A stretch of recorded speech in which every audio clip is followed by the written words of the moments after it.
Hello, everybody. It is great to be on time, on schedule, finally for a change. Welcome to episode 44 of Inside the Wrongful Conviction of Daniel Holtzclaw. I have Rick on the panel with me today. Um, as some of you may have been already learning, Rick has a lot of knowledge about this case, um, irrespective of what I've been doing, or Sheree and I have been doing for the last almost 5 years. So uh, I, it was a great find for us to have um, meet up with Rick and and gain insight and knowledge from him. He's got a lot of background and education and service and things like that throughout his life that adds to the things that we like to talk about or that we want to talk about with Daniel's case. Um, I'm not sure where Cherie is. I know she has the link, but maybe I'll tag her. Maybe I'll send it to her in a DM. But anyway, so what we're going to do today is we're done with Rosetta Great's nasty ass. um, but we're just going to go right to a different accuser's nasty, almost nastier ass, if that's possible. So Kala Lyles is foul and disgusting with her accusations and her uh, retelling, I guess, if you can say that, because her retelling of it changes, as do most of these accusers' accusations, from the police report to the preliminary to the trial. We get all the different versions.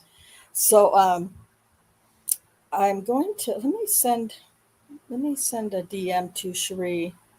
Um, I have no idea why that's showing up there.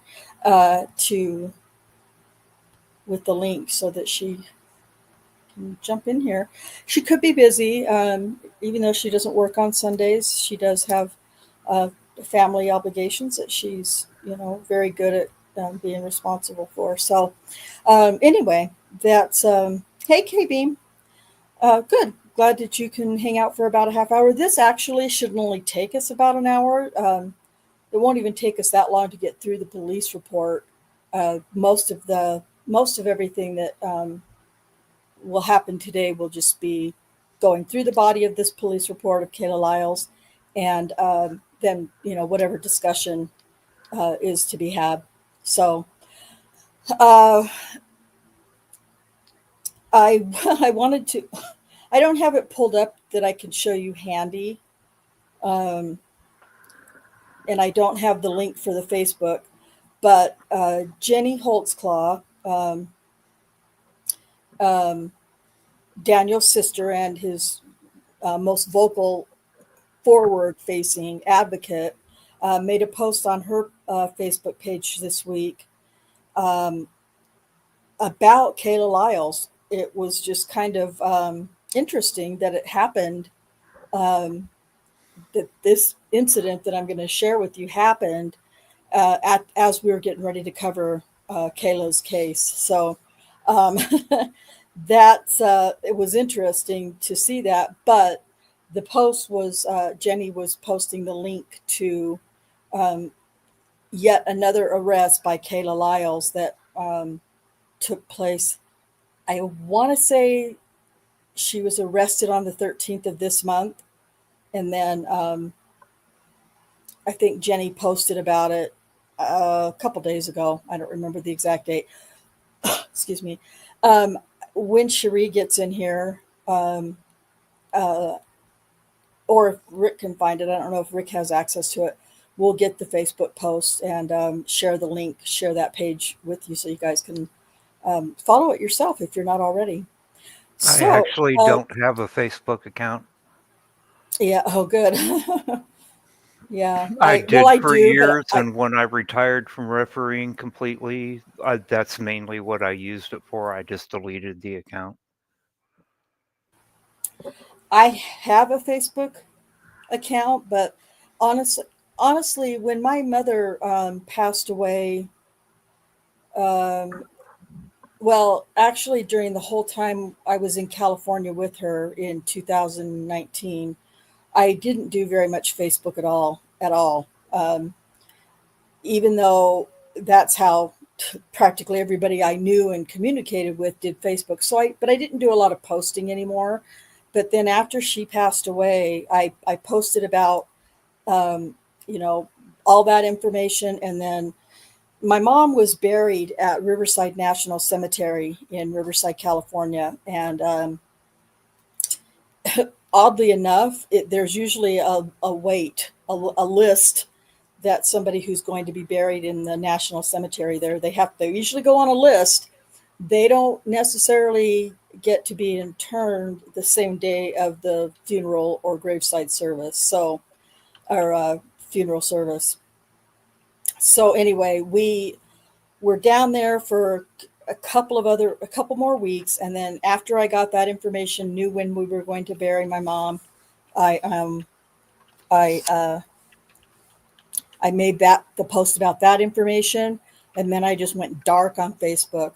Then when my son passed away in March 8th of 2021, I made a event page on my Facebook, to give information about, his celebration of life that we were planning. And then I was dark. And then when my dad passed away, I did the same. I just, I made posts about information for my dad's services. And then for the most part, I don't ever go on Facebook for whatever reason. If something catches me in my notifications and I happen to see something that from one of my family members that's of interest to me, then I might comment. But to make posts and stuff, I don't do that anymore. I have no use for Facebook other than communicating with others whom I have no other way of communicating with, if that makes sense. So, Yeah, it does. yeah. So, but yeah, welcome, Rick, to the panel. I've sent Sherry a link. And for those of you who are in chat, the RP Games and K Bean, great to see you guys. And to everyone who is lurking. Uh, Lurking or not, please, do me a quick favor and, uh, like the video for me. I guess it helps. I want to announce to everybody that the channel has jumped.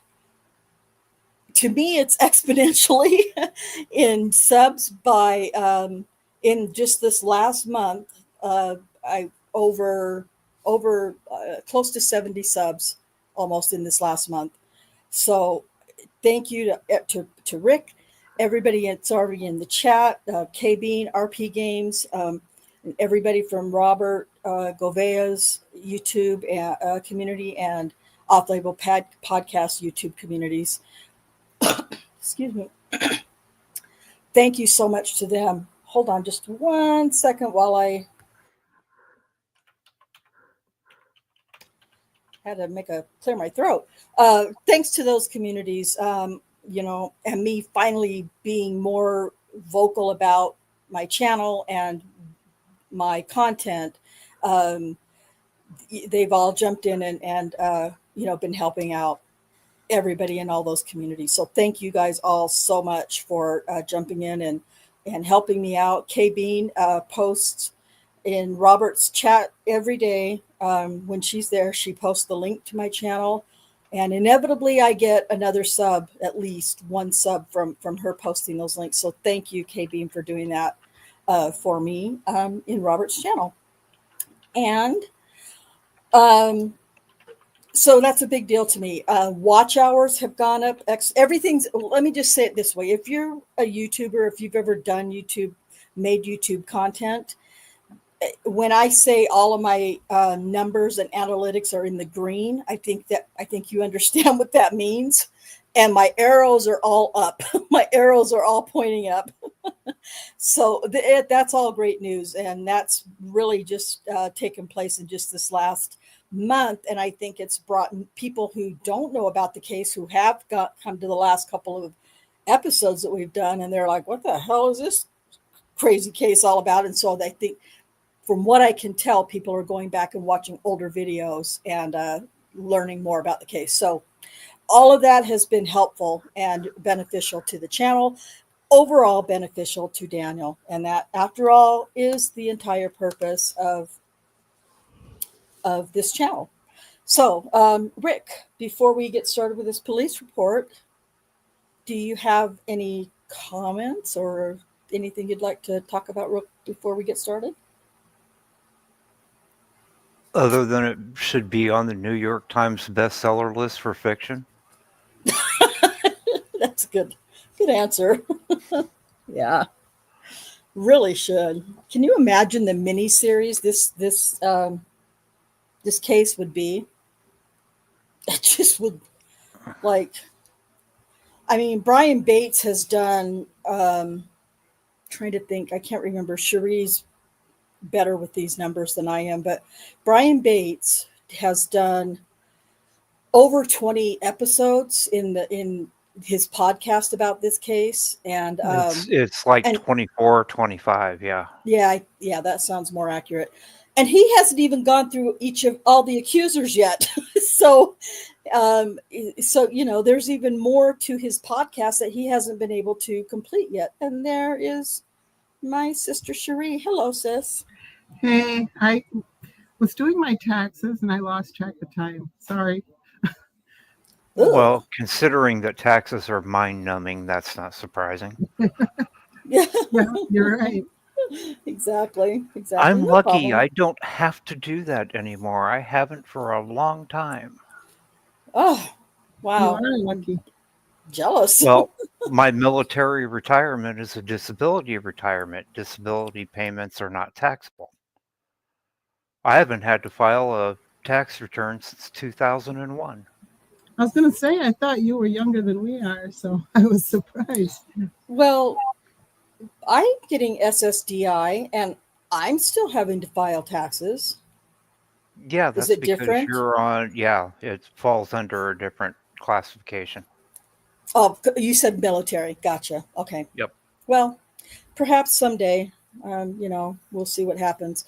But at any rate, I normally will get a refund. And so, even though I'm having to, anyway, that's all, never mind. I don't even want to go into it because it's all irritates the hell out of me. So anyway, Kate, I want to say this real quick. Kate Bean says, if it were fiction, I'd believe it was all If it were fiction, I'd believe it was all fabricated. Wait. Well, I do believe it's fiction, and I do believe it's all made up and fabricated. So, but yeah, it's a crazy case, and that's something that Kay Bean, when she's posting in Robert's chat, that's something that she's saying. Check out Just Rhonda for the craziest criminal case or whatever. She emphasizes how insane this case is. So I appreciate that. That's very helpful to get other people unfamiliar with it to, recognize it and talk about it. So, okay. Cherie, did you get your taxes done? That's the important thing. Well, the main part, I was just finishing up the state, so Gotcha. It'll be quick once I get back to it. Yeah. Well, we won't be very long. The more I yammer on, the longer it takes, of course, which is always just part of us, or part of this show. But that's glad you'll be able to get done with that. I also want to let you guys know we're ahead. Next week we will be doing the preliminary hearings transcripts of Kayla's case. We recorded it yesterday, so I have plenty of time to edit it. There's not a lot of, in fact, I can't even think if there were any exhibits in the preliminary hearing. So they were it's alluded mostly to, but they weren't. Yeah. They weren't. They were only shown to one witness. Right. Nothing was shown.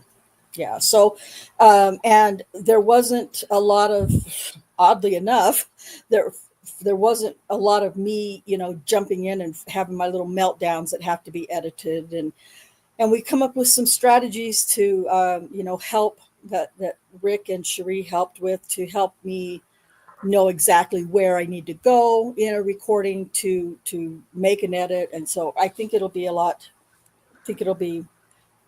we will be here at 1 o'clock next Sunday with a completely edited video, I promise. No reason not to be. So anyway, we're going to go ahead and get to this police report, and I'm going to make that full screen. So I scroll. And I've told Rick and of course Sherry, if at any point they want to jump in and make a comment or question or something while we're going through this, please feel free to do so. Okay, let me get to that. Okay, so Kala Lyles, we always see this up here, the report date of each individual accuser. Hers was reported on the 16th of September 2014. By this time, Daniel has been arrested for these assaults, or for some of them, not all of them, but for many of the assaults, he's been arrested by now, and his, the story has been on the news for months already at this point. Although his name was never mentioned, the story's been out there. So, people know that it's an OCPD cop that's, running around and, raping and sexually assaulting these, women from this area of town. They just don't know. The only thing they don't know at this point is his name, or at the time of the, up into the time of the arrest was his name. August 21st, I believe it was, when he was arrested. It was like a explosion of news events, it seemed like, in Oklahoma, plastering his picture all over the media. And we all know what the media is like. And so, Daniel was accused, tried, and convicted of the crime, the alleged crimes up to that point already. The media made sure of that. Black Lives Matter, the local Black Lives Matter organization was making sure of that. So, there was, and it was a tension-filled time, not just in Ferguson, not just in Oklahoma City, not just in, any name any other, place on the map, that, racial tensions were beginning to rise. And despite what Kim Davis and Rocky Gregory claimed, there were racial tensions growing in Oklahoma City at this time. They had to arrest and try this American Japanese cop for these horrible assaults on these poor Black women, in this crime-ridden area of Oklahoma City. They had to. It had to be done. And I just believe that. And when people ask me what would be the reason, why would they set him up? Why would they railroad him? I think that's a good enough reason, honestly. So, yes, Daniel was, the trial was about 4 weeks, I think, and the jury was deliberating for close to a week. But they ended up convicting him, coming back with their verdicts on December 10th of 2015. And December 10th is Daniel's birthday. And what the protesters outside did to him after those convictions were read on his birthday was disgusting. There's a video clip of it, a news clip of it somewhere. I won't watch it. I don't even look for it because it disgusts me so much, and it breaks my heart for Daniel that they did what they did. Anyway, so that's this is the date that Kala Lyles reported this her alleged crimes against her, assaults against her. Um, and it wasn't actually, as we go through this and we read through this, you'll see it wasn't even actually her that reported it to law enforcement. So um, her name, Kala Lyles, like I said, was just arrested again on the 13th of this month for various crimes. Anyway, so Scroll back up this there. this report. Scroll back up to Dan's information. Okay, Take a look at the race block on there. yeah, and it's not true. No, I he's need Asian. to. He's not Yeah, white, but they had to make it a white cop. yeah, yep, they sure did. A white cop assaulting black women. So it's disgusting. Uh, and Daniel has, I don't want to say pale skin, but he's light skinned, and lighter, and but you can tell in his facial features, or at least I can. Maybe it's just because I know him, that He does not he's have Asian. Caucasian skin. Right, exactly. Anybody who's ever seen a picture of him or has seen him knows he's not a Caucasian. It's Yes, obvious. I agree. I agree. Okay, so this is how, and I've talked about this before. Rocky Gregory is illiterate in every way, including when he writes a police report. He can't write a freaking cohesive police report. Even though he's lying, he cannot write anything cohesive. Kim Davis, on the other hand, she begins every one of her reports. She begins this way. And so I just want to read it out again, because if you guys, if anybody hasn't listened to the episode, I think it was actually the first one that Richard read with us. It was during the testimony by Rocky Gregory regarding Sherry. Do you remember? It wasn't Rosetta Great. It was the one before. I missed what you said. I was reading the comments. What? Oh, whose case did we hear before Rosetta? Rocky Gregory. Carla Johnson, maybe? Carla Johnson, yes. Carla Johnson. So Rocky Gregory was testifying for Carla Johnson, and this is several months back by now, but he was testifying for her case. And Scott Adams, Daniel's defense counsel, brought up the list in quotes. And Rocky Gregory was an epic dickhole when testifying about this list, claiming that there was no list, and that it was just Varuna and 800 unit. This list, he would never say the words "the list." You really need to. I don't remember.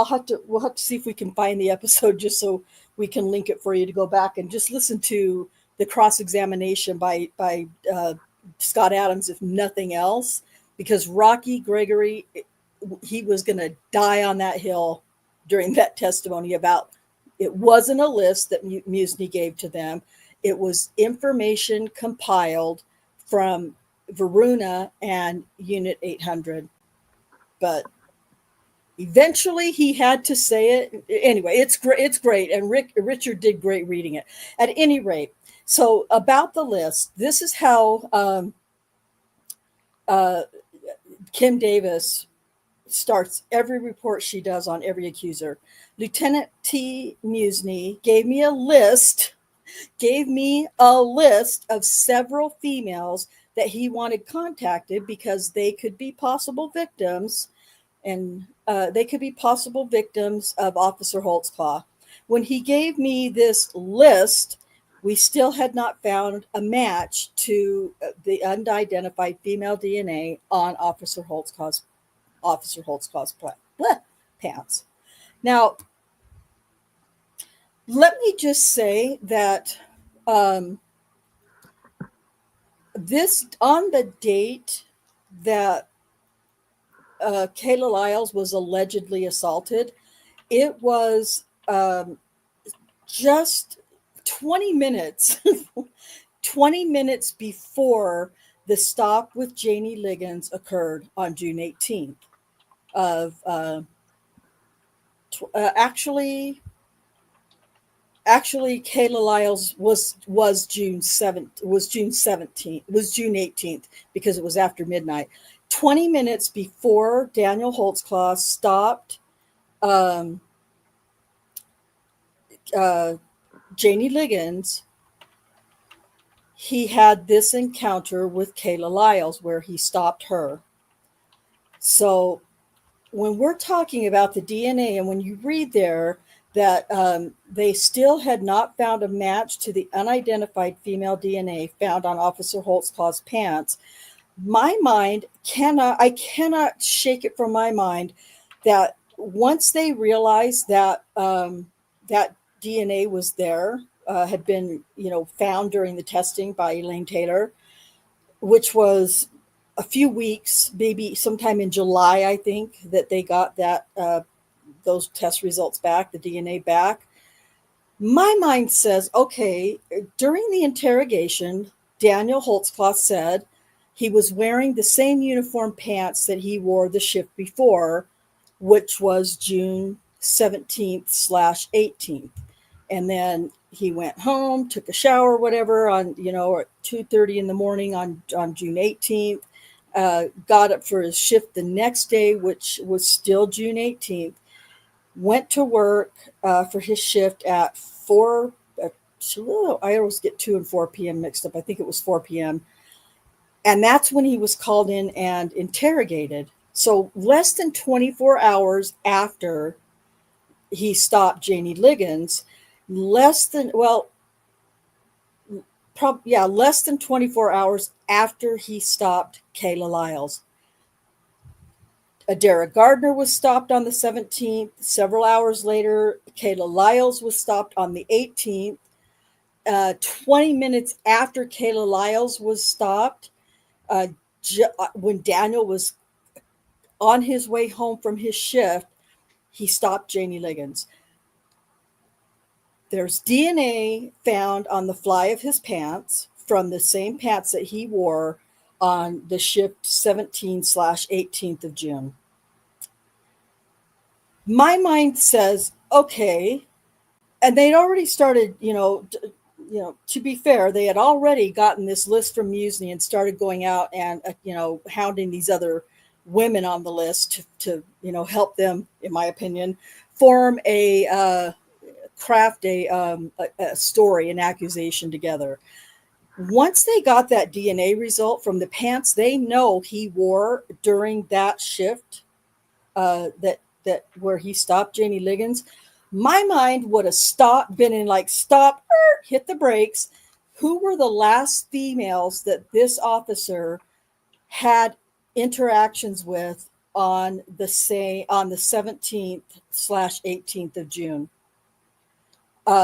Because they would have found it. They would have, Janie Liggins, Kala Lyles was before her, Adara Gardner was before Kala, and that's whose DNA was found on the fly of his pants was Adara Gardner. Then you're done, right? Then you're done. Now you have your quote unquote alleged victim in Adara Gardner. You don't need to go out and investigate any other females. And this is in July of 2018, right? So why did they continue to investigate? Well, instead of going back to the females previous, why did they continue to investigate? Now, to be fair, they couldn't, according to Kim Davis, they couldn't get a hold of Adara Gardner until, I don't think they actually had an interview with her until October. But at any rate, that doesn't matter. They knew whose DNA it was, who it belonged to, and the only thing they need to do was find this alleged victim and interview her. because they don't, but instead they continue to go after all these other women on the list that Timothy Musney gave to Kim Davis. They continue to go after those women, even though they know who the DNA belongs to that was on the pants.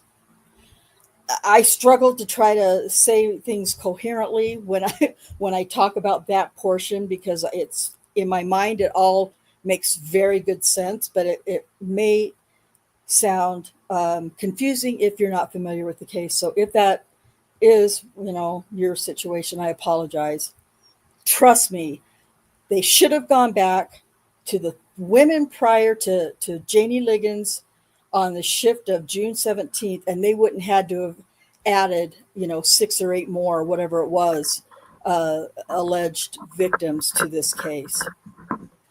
But by this point, they were committed to making Daniel a serial rapist. They didn't have, in their minds, in their unethical, immoral, criminally corrupt minds, they didn't have a choice. They had to continue to get as many as they could, my opinion.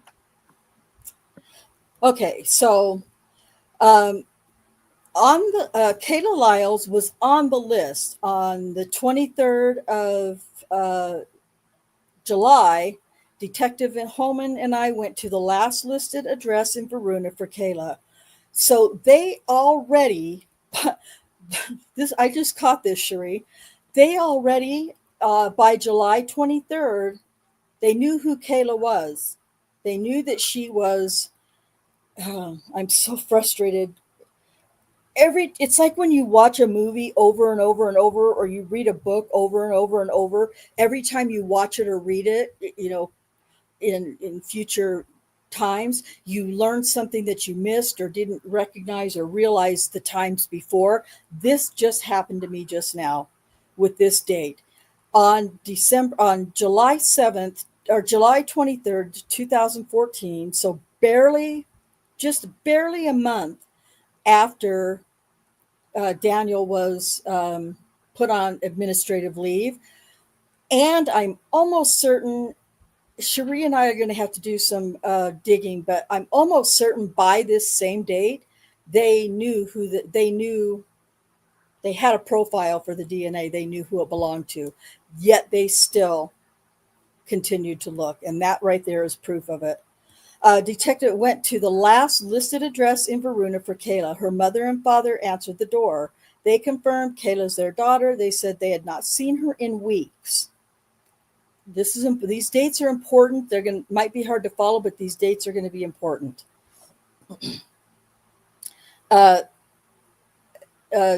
Davis gave them her card and said when they saw her, they told her when they saw her, they would have her call.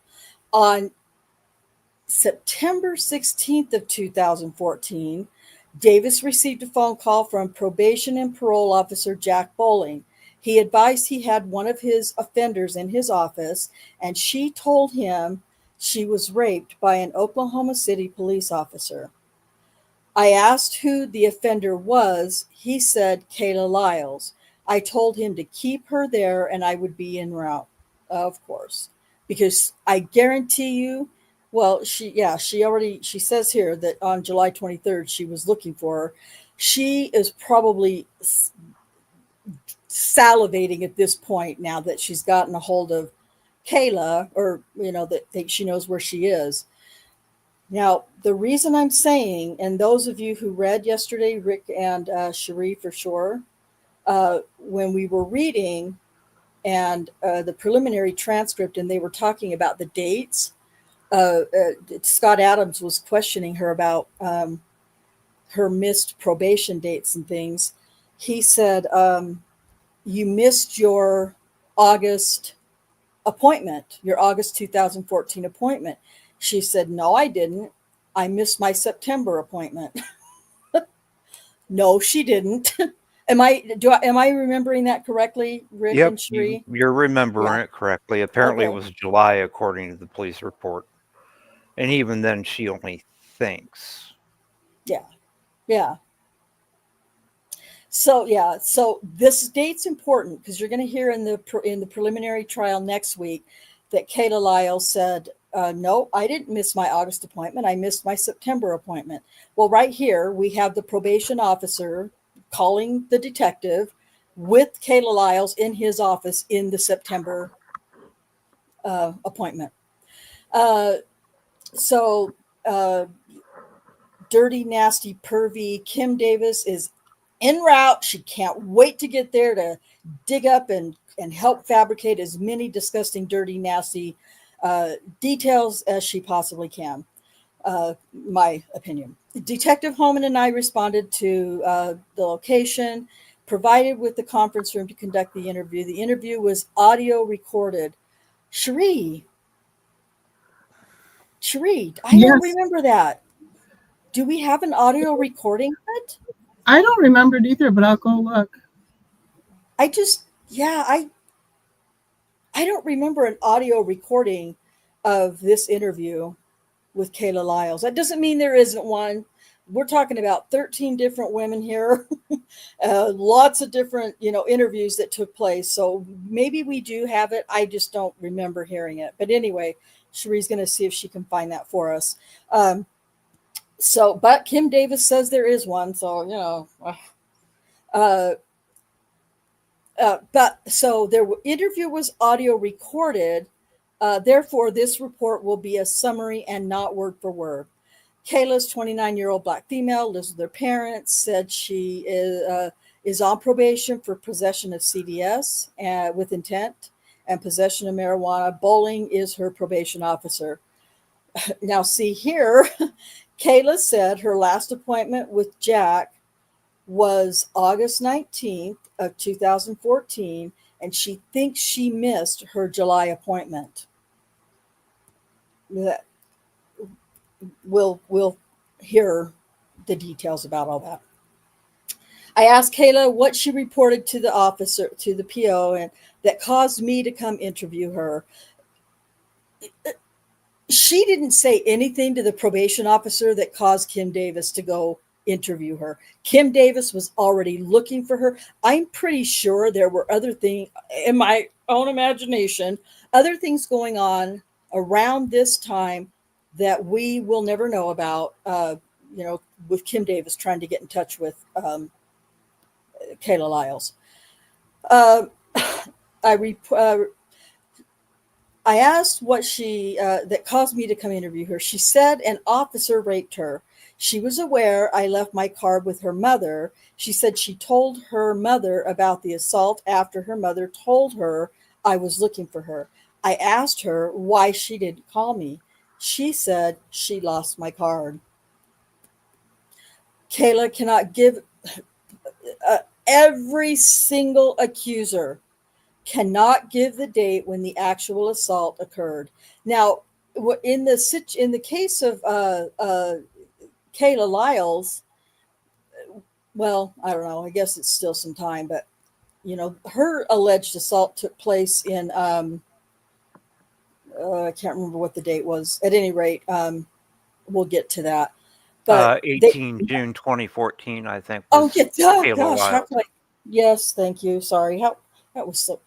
Oh, my brain is on overload right now. Yes, it was June 18th of 2014. Duh. But she couldn't remember that. She couldn't remember when the date occurred. But as we go farther into this, and when we get to the preliminary and then trial transcript, you're going to be amazed at how her memory is so great in other places. She said it happened at nighttime. Okay. That narrows it down, right? And that it was warm outside. Okay. Narrows it down a little bit more. She was walking eastbound on Northeast 16th Street. She said the officer stopped her and asked her what she was doing. That is a common response that we're hearing from these accusers. He stopped me and asked me what I was doing on the street. Why was I there? Or why are you out here this time of night, kind of thing. She told him she was walking to a friend's house. She said the officer ran her name on the computer and she came back clear. Kayla said the officer asked her if he could give her a ride home. She told him She would rather walk. She told the officer she had an argument with her boyfriend and that she needed some thinking time. She said the officer was refusing to let her walk home. Okay. It's all subjective, right? Or relative to who's telling the story. He told her it was too late for her to be out. He kept persisting he give her a ride home. He told her he was going to take her home so he would know where she was going. Kayla said she told the officer he could take her halfway home. She didn't want to be seen in a police car in her neighborhood. She said the officer drove east down Northeast 16th Street, turned off of Northeast 16th, and went to a vacant school building.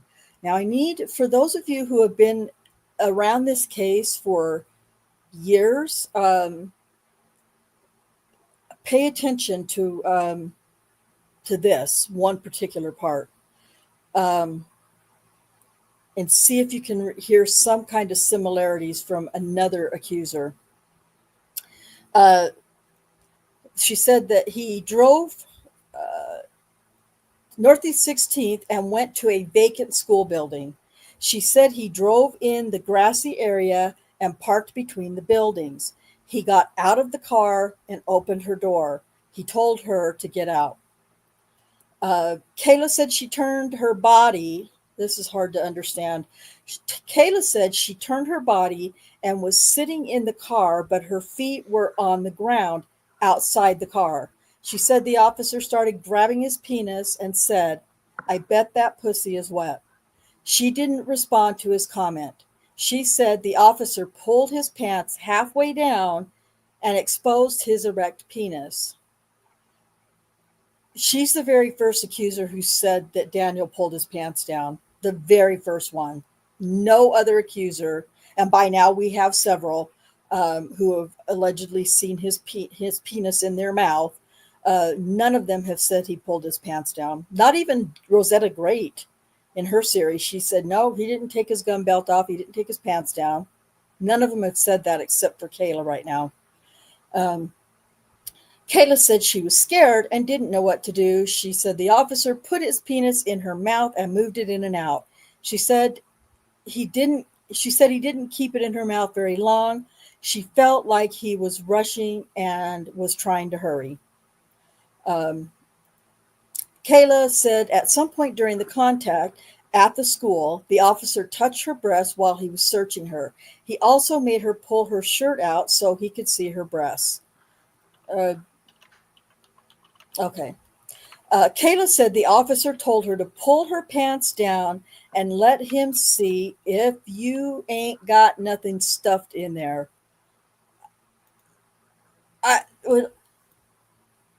Daniel doesn't speak that way. Daniel's, well educated, articulate, has a normal, healthy, educated vocabulary, and he doesn't speak that way. I don't know. I also can hear, comments from people on the other side, what they would say. Go ahead, Rick. So the viewers have context. Do me a favor and look in our transcript group on Discord, because it's pertinent to this statement in this report. I just posted a picture there. That's the abandoned school. Could you please show me where the second building is in that picture? Let me grab it here really quick. Whoops. Let's see.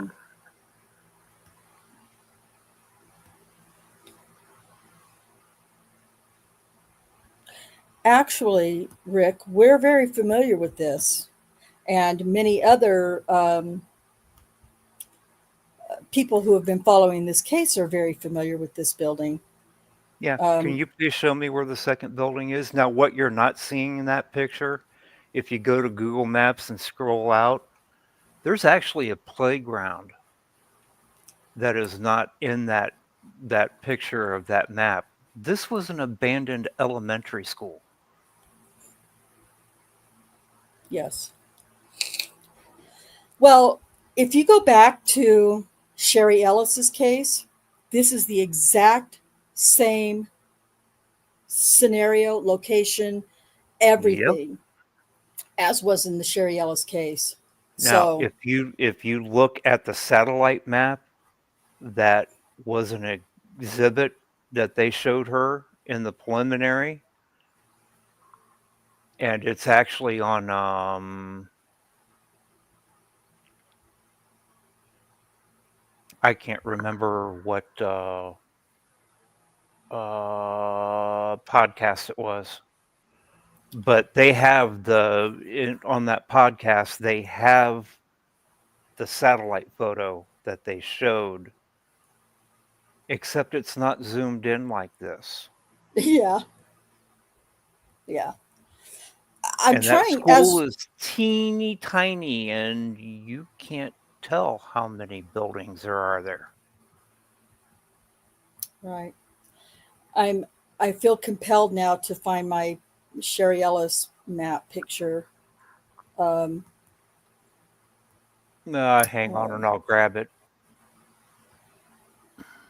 because I was just looking at it. It's okay. episode 22 from the Holtzclaw Oh, okay. page. Okay, yeah, and that Brian Bates had a really great. He did a really great outline of that map. So let me. This was my Google Earth map that I did. I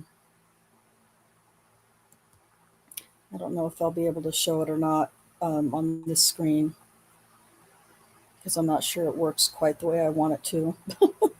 I'm in the Um, process of getting you the picture they used right now. I just got to edit my other screens out of it. When I take a screenshot, it like shows every screen it shows all right. three of my screens. Okay. I don't know. Can they see this in the chat on YouTube, guys? Can you? Well, I guess I can look on my own YouTube. Oh yeah, you can. So this is what Rick's talking about. This is Sherry Ellis's path of whatever. This is uh, right here. No, it doesn't work that way. At any rate, I have that cul-de-sac that you can see that I have um, with the red dot in it. It says cul-de-sac. That is so the building that Rick is showing you the picture of that we shared is right over. I think that's working. Let me try it. The building that Rick is talking about is right here. And we have Cherie and I actually visited this. We were right across the street when we visited. We actually walked right up to. Oh no, we were over here. That's over. We were over here on this street. And let's see if this will work. It's not going to work. I can't make it bigger. I thought we actually went on it, on the playground, didn't we? We might have gone on the playground, but the playground, I don't have it highlighted in this picture. The playground itself is right here under DeSac, where inside this white line. This is the little playground, and this is and I'm going to have one of these for Kayla's also because we'll see this. We might see this in the police report. I don't remember. I didn't alter anything as far as I can recall in the police report, AVLs and stuff. But this is my Google Earth map of part of it of Sherry Ellis's, and this is the same area that Kala Lyles is talking about. And like I said, this over here are the buildings which Rick is pointing out. Now the thing about those buildings, we went into deep. We did a lot of close-ups on that building and that school building. And Bates podcast, the Sherry Ellis episode shows pictures that Rocky Gregory took of investigating the Sherry Ellis accusation. pictures that he took about that building. When we were there in July a couple of years ago, Sherry and I, we took pictures. Yeah, I remember now. We did go. I feel like we did go up into that area, and we did take pictures from both sides of that park, of the cul-de-sac. Um, and I'll use some of those same pictures. I'll put those in a. I'll put those if I find a place during the trial transcripts. We'll do the same. We'll share the same there. But yes, Rick's right. There are. It's crazy how. You know, the story between Sherry Ellis and Kala Lyles is going to be so incredibly similar. Right down to some words that Kala Lyles is going to allegedly Kala Lyles is going to use that you'll hear about. So thank you, Rick, for sharing that. Yeah. And you're right. The satellite pictures, that's how they did all of the accusers, Rick. And that's going to be in the re-editing that I'm doing of the Rosetta Great trial testimony from Kim Davis. I'm in the process of re-editing that, and I'm adding in all of the exhibits and showing you what the state showed the jury and how almost impossible it is to see what they're trying to point to the jury. This is where he went there, and this is where you can't see it because it's a satellite image. And I said this a couple of weeks ago, how difficult would it have been for them to do exactly what I've done, what Rick has done, and go to Google Earth or Google Earth itself will give you much clearer, better, views of all these things that the state used as their exhibits, rather instead of using the satellite photos. It's insanity. Yeah, I posted in the transcript group the one that they used in the preliminary. Okay, let me grab that shows where he stopped her and the route. And this one, you know what? And this one looks good. Let me share that because this one actually looks good compared to the one that they used for Rosetta Great. So let's look at this one. Wait till you guys see the one. So this is the satellite image that they used to show. Explain to me how anybody could tell that there's more than one building. You take a look at that. Yeah. See that white bar just like at the 7 o'clock position on the green dot at the school? Oh, yeah. Doesn't that in that satellite image look all the world like another building sitting out there? And it's not. Yeah. Yep. Let me open it in the browser if that will show any better. Let me see if that helped. Well, that first one I sent you, if you look at it, you'll see what that white bar is. Oh, I know. Well, I know what it is. Are you talking about?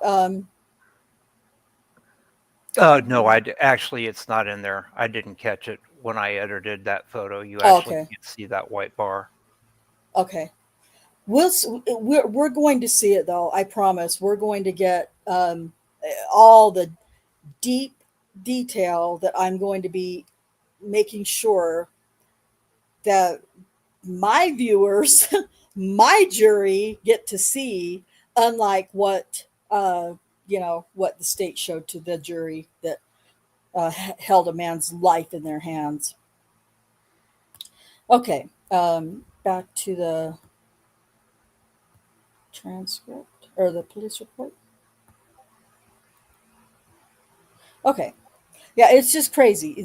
Just again, those of you who are in the chat who are going to be watching this later or lurking, just If you remember back to Sherry Ellis, some of these things sound very, very close to the Sherry Ellis accusations. Um, so he told her to pull her pants down. Let me see if you ain't got nothing stuffed in there. Pretty graphic. She stood up and pulled her pants halfway down. Also pay attention to the clothing that she's talking about. The officer told her to bend over. She said she turned around and was laying halfway in the back seat of the scout car with her legs on the ground. The officer put his penis in her vagina for approximately 5 to 10 minutes. She said he did not wear a condom. She doesn't think he ejaculated because nothing drained out of her. Kayla doesn't know why he stopped assaulting her. She thought he got a call or he saw people driving on the nearby street. She said the officer told her, quote, I want to see you tomorrow night around the same time, end quote. She said she walked away and went to her boyfriend's house, who's James Anderson, and she told James what happened and he wanted her to call the police. She said she didn't because she was too afraid. She said the next night she didn't go out because of what the officer said about wanting to see her tomorrow night. Kayla said she had seen this officer before this assault. Big news here, big information here.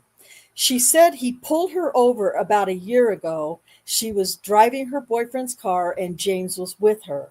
She didn't have a driver's license and the officer wrote her some tickets but let her go. Okay. All right. I mean, it sounds like that could be a possibility, right? She said she has not seen the officer since the assault. She said she has. Okay, listen. She said she has been watching the news and she saw his picture. She said that was the officer who assaulted her. She decided to come forward so they wouldn't let him go.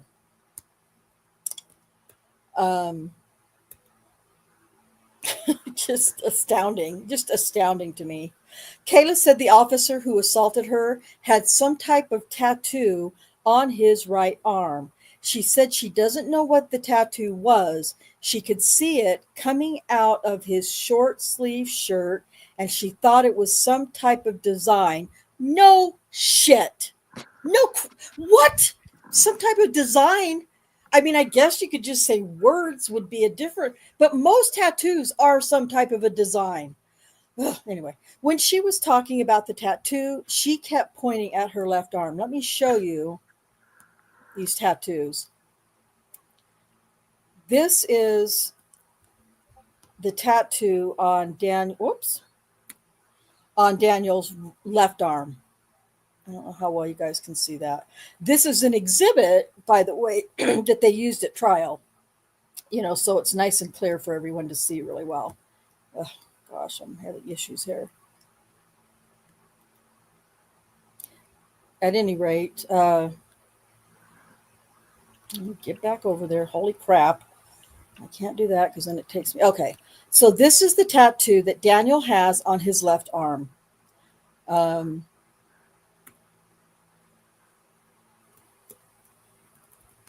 This is the one that he has on his right arm. This one, I think I don't know if I mentioned it or not, but this one is a scripture, Philippians something, that he has on his right shoulder, or left shoulder rather. Now, I want to put into context when she says she could see it from I don't know where I put this picture. Hold on. I think it's here. Okay. This is the, I'm not sharing that screen. Hold on. This is why I hate screen sharing, because it's so much back and forth. But let me share this screen for better context for you guys.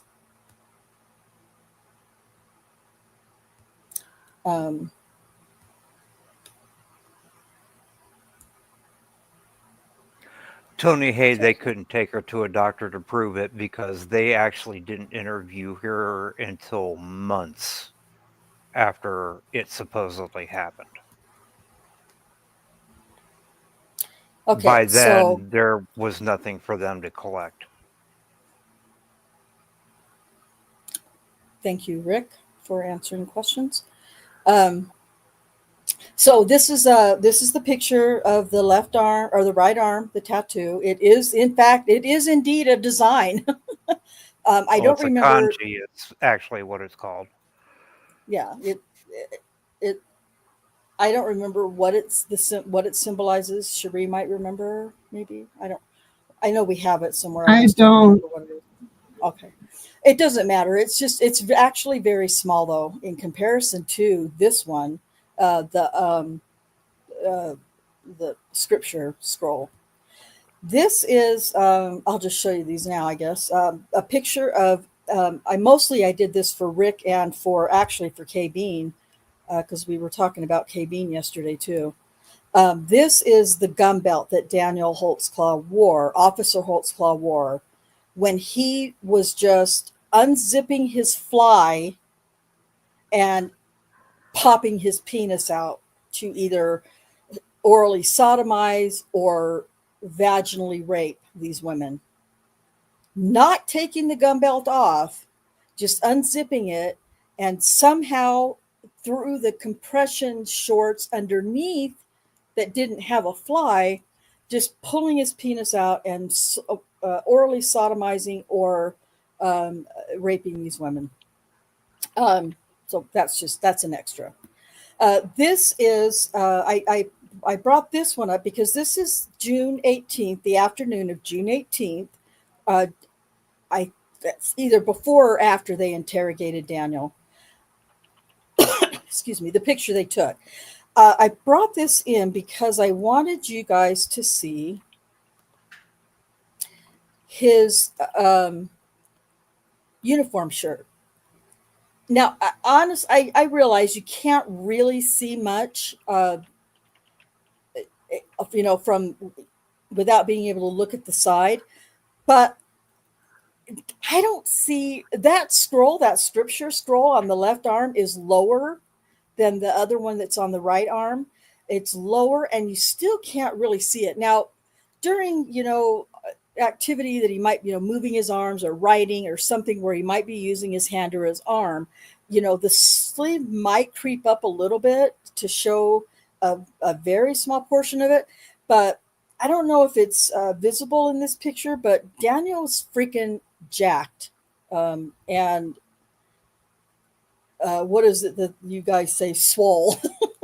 He is jacked. His shirt sleeves on his uniform were snug enough that they weren't really rising up and down like, say, the sleeve of a t-shirt might, or a looser uniform shirt on another officer who isn't jacked, might. So, she might have seen a partial part of the tattoo of the scroll. I think I'm not saying she didn't.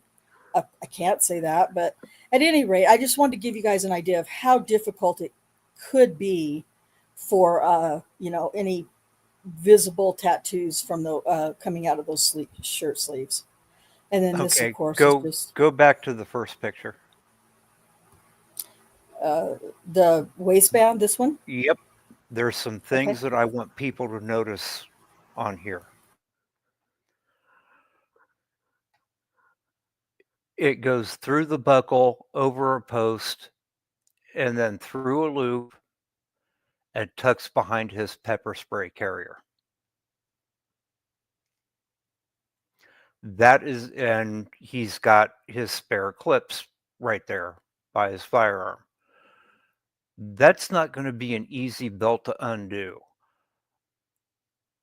If you look just at the top of the leather where it meets the waistband of his pants, it looks like there's a little line of fuzz up there, like some lint or something has gotten up there below the top of the waistband, but between the buckle on that loop holding the belt end. Yep, you were right on it.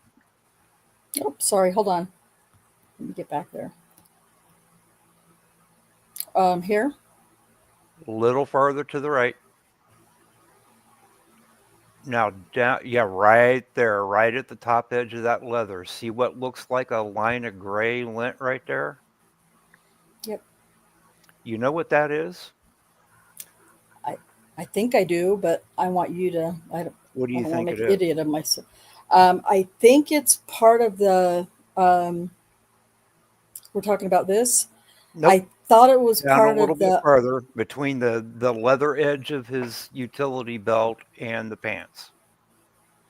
Okay, I was gonna Just to say the right his of your little vest. hand. Right there. See that real thin line of gray? Yeah. Okay, let me explain to people what that is. I can tell you exactly who made that utility belt. That's a Smith & Wesson utility belt. It's the same type of utility belt I wore when I was a reserve police officer. That thin line of gray that looks like lint you're seeing there is the underbelt.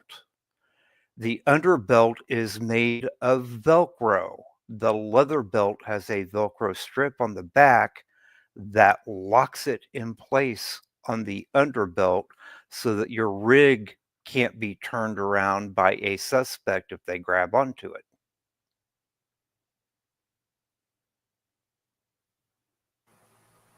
Okay.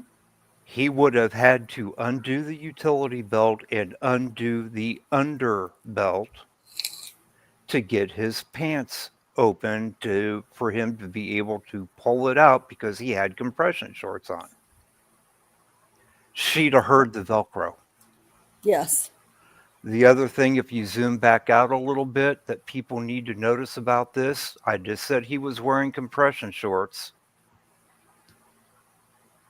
See where the pleat lines are at, the ones going up and down? On the right and left side, they're about equidistant from the buttons. Oh, here. Yeah. Yep. Yeah. Okay. The reason that it's smooth right there and then it wrinkles off to the sides of it, he's wearing a vest that actually goes down below the top of his pants to protect his abdomen. Yes. That means he would have had to unzip his fly, get underneath his vest, get to the top of the compression pants, get them down to whip it out through a zipper. It never happened. It's not humanly it's not possible. It's just not possible.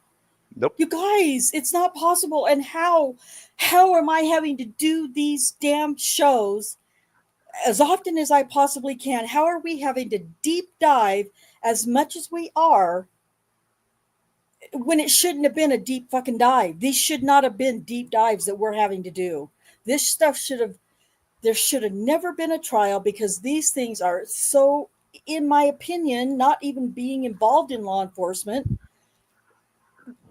these should be obvious reasons why his penis did not come out of the fly of his pants and he didn't pull his fucking pants down. There's no reason why we should be having to do this. That alone, that's just one reason alone among many, many others that we shouldn't be having to do this right now. It's just infuriates me. Anyway, thank you, Rick. I appreciate you breaking that down. I was hoping that you would do that. Okay. Let me get back to the police report.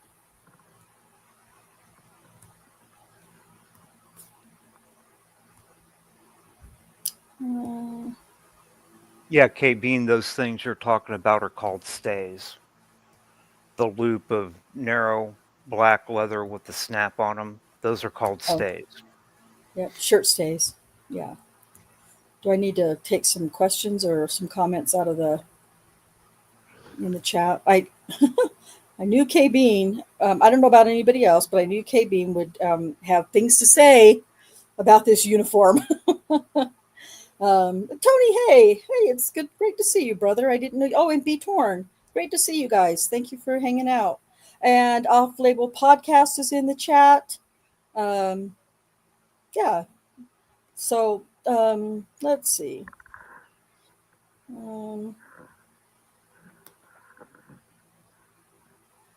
Let's see. Well, you guys have all been reading the comments. I'll have to go back and read them at some point. I put questions in the private okay. that you might want to. I mean, some of them you Okay. may have answered, but I knew there was a lot of comments in that private chat. I was like, oh no. So let's see. Shall we just quickly try to grab these? There was an audio link to Bates' site about the audio interview or recording. Yeah, I guess I guess it's possible there might be a audio. The interview with Lyles and Davis might be in Bates' podcast. I didn't look, so shame on me. If there is, I will figure out a way to share it with everybody, or you can go find it yourself. I think it's one of his last episodes. Let's see. B Torn wanted to know what the case was about. Were you guys in the chat and able to kind of give him an idea a little bit? The school, I can't remember what the name of the school was, but I will have that for you by the time of the trial transcripts. So B-Torn, was the cop charged, or is this just a civil? No, this is a fucking criminal lawsuit. Took place, started in June of 2014. He was charged with 36 charges of various sexual assault charges against 13 women. And the trial took place, I believe the trial began in November, I think it was, of 2015. And all 13 of these accusers' cases were tried in one trial, if that makes sense. Which it shouldn't, because it's ludicrous that it happened like that. But anyway, then Daniel was subsequently convicted on 18 of the 36 charges of these various accusers. And if you go back, I can't remember what the date was, but we started the Inside the Wrongful Conviction series a little over a year ago, or just about a year ago. And it kind of goes through, one episode at a time, how the whole thing breaks down. Horrible case, 100% wrongful conviction, in my opinion, in many opinions. And so it's pretty rough, B-Torn. Unpopular opinion from KB: many local law enforcement departments fire pervs that target young girls. We had one that would turn off his body cam when he'd feel up teens he pulled over driving. Yeah. And you know what, KB, I don't know if you guys are, I don't know if you or anybody else, for that matter, realize Oklahoma City PD was not using BWC, nor did they have dash cams. Yet, however, was it ABC? I think it was ABC did a short miniseries or something, or a documentary called "What the Dash Cam Didn't Show," all about Daniel's case. There were no dash cams. So again, that's the media, tainting the entire case. Yeah, Okay. RP, I agree with you in principle that the officers should not have control over their body cameras. Unfortunately, they would have to carry a desktop-sized computer strapped to their body to have enough storage space for that to run their entire shift and record everything.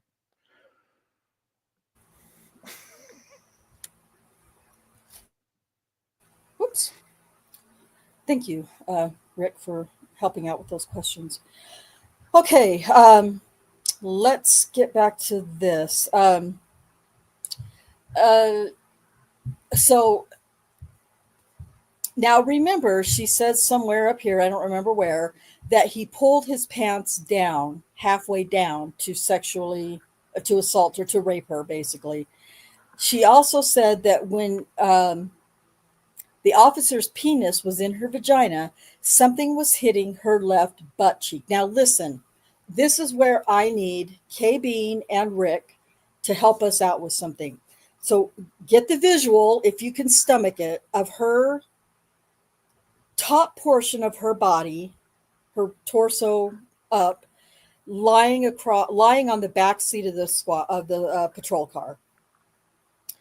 Her butt, I guess, and feet and legs are outside, of the, like she's getting it from behind, basically. And she says something was hitting her left butt cheek. She thought it was his radio or gun. She said when she figured out he wasn't going to stop, she told him something was poking her. He responded, but she couldn't remember what he said. She said the only thing he said when he had his penis in her vagina was, quote, oh yeah, and he was moaning. Oh, she's disgusting. This isn't even half of the filth and disgust that's going to come from her. Then Kayla gave her buccal swab, which, by the way, the backup, Rhonda, because she gave because this alleged assault took place of her, his penis in her mouth and her vagina, but mostly her mouth, on June 18th, the same day, 20 minutes before he pulled over Janie Liggins. 20 minutes before he pulled over Janie Liggins, his penis was allegedly in Kala Lyles' mouth. Janie Liggins did an oral wash. She did a sane test when she got to the hospital after her alleged assault. They took her to the hospital. They did the sane exam, which is a sexual assault nurse examination. And they did an oral wash of Janie Liggins inside of her mouth, because she also claimed that Daniel Officer Holtzclaw, put his penis in her mouth. When they did that, sane exam of Janie Liggins, I would logically think, I'm not a forensic scientist. I don't know jack shit about DNA, really. And I know that Rick's going to be able to offer more. Not only was Daniel's DNA not in Janie Liggins' mouth, but I would assume that there might possibly have been DNA from Kala Lyles also in his mouth, given that she claimed the same type of assault happened to her 20 minutes earlier than Janie Liggins. Is that like feasible or not really possible, Rick? What do you think about that?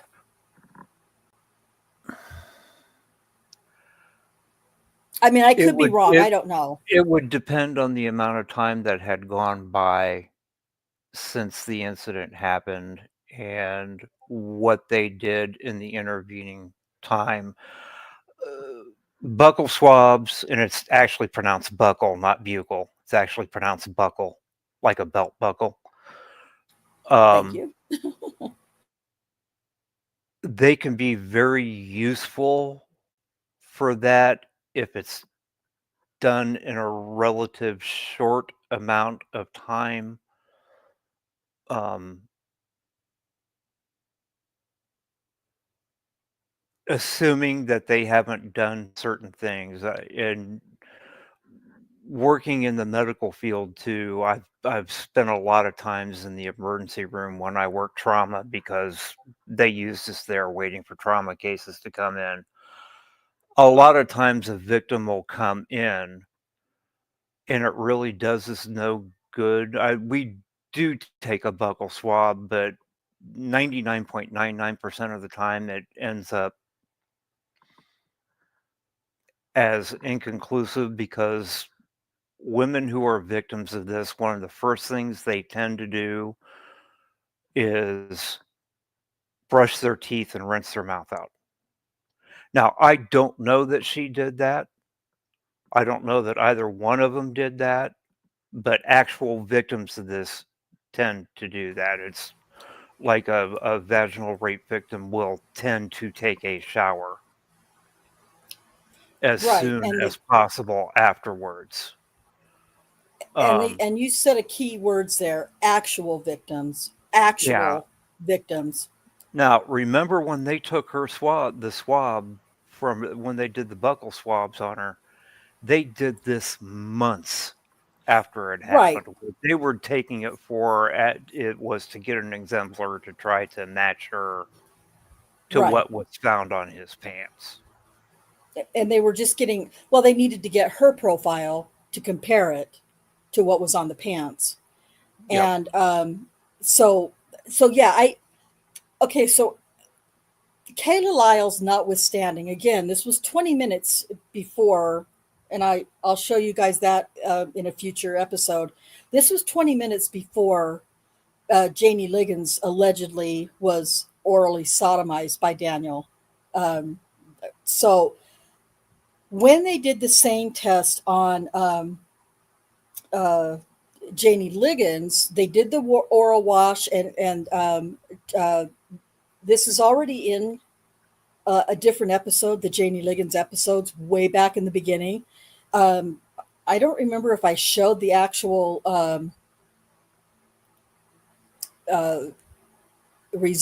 chart. I guess I don't know what else it's called, um, of the exam, of the results of the profiles, but there are. It's been shown before, so I'll share it with you, Rick, later, so you can look at it. I thought I did, but maybe not, so that you can look at it. But all of the accusers' names, I believe, are on here, are on that chart. Janie Liggins and Janie Liggins' SANE exam consisted of the oral wash and swabbing around her mouth and her clothing and etc. for DNA evidence. There was none. None. No, even if it was too much time had passed for, according to Elaine Taylor, the crime lab analyst, they should have, even though it had been a couple of hours since the penis allegedly had been in Liggins' mouth, according to Elaine Taylor, they still should have been able to get a profile from whoever's penis was in her mouth, allegedly. That absolutely not. If Well, she had bit and scraped skin that was caught in the teeth, yeah, you could have. Saliva in the human body is for more than just making your mouth moist and easier to chew. The enzymes in saliva are the first step in the process that the body uses to break down protein in the digestive system. So, with the saliva working in the mouth, after 2-3 hours tops, any epithelial DNA from another individual is going to be gone because the okay, saliva is going to break down the protein in the cells.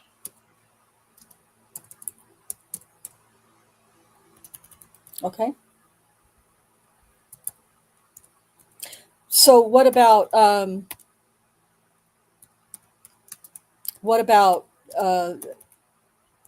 DNA, skin cells or whatever on or around her mouth or on her clothing?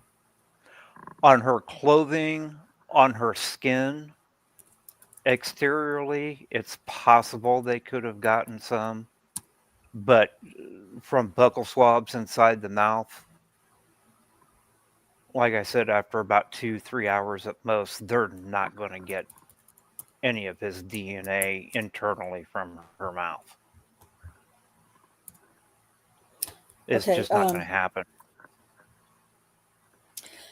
Yeah, we'll have to, there's an episode that I have of just the breakdown of the DNA in the case by Dr. Silkman,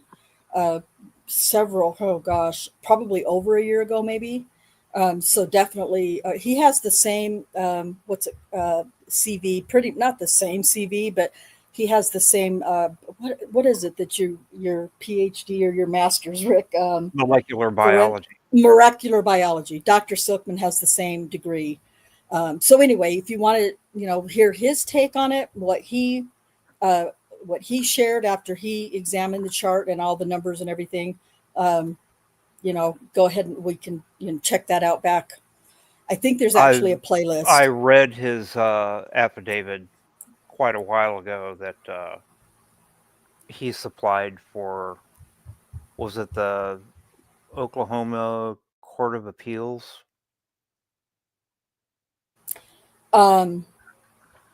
Silkman? That? Yeah, I thought he was the one that did the analysis in that. Oh, he didn't. No, he wasn't. Oh no, that was Dr. Spence. That wasn't Dr. Yeah, Dr. Spence. Yeah, that was Dr. Spence. Yeah. Yep. That's right. Yeah. No, Dr. Silkman's not been involved in this case, but he did break down the. Sheree, I don't know how quickly you can get your hands on that, but if you want to post Dr. Silkman's standalone presentation, you can. Also, there is a Dr. Silkman playlist on my channel if you want to just go look at all the things that he said. I think he's got like 4 videos in there. So, yeah, I'm slowly going through your past episodes. Yeah, okay. yeah. I know there's a lot. And, in the beginning, it was all just scattered. Even now, I'm still trying to streamline everything and organize it better. But even now, I'm still not as organized as I'd like it to be. So we'll get there for sure. Okay, so great information. Thank you so much for explaining those things.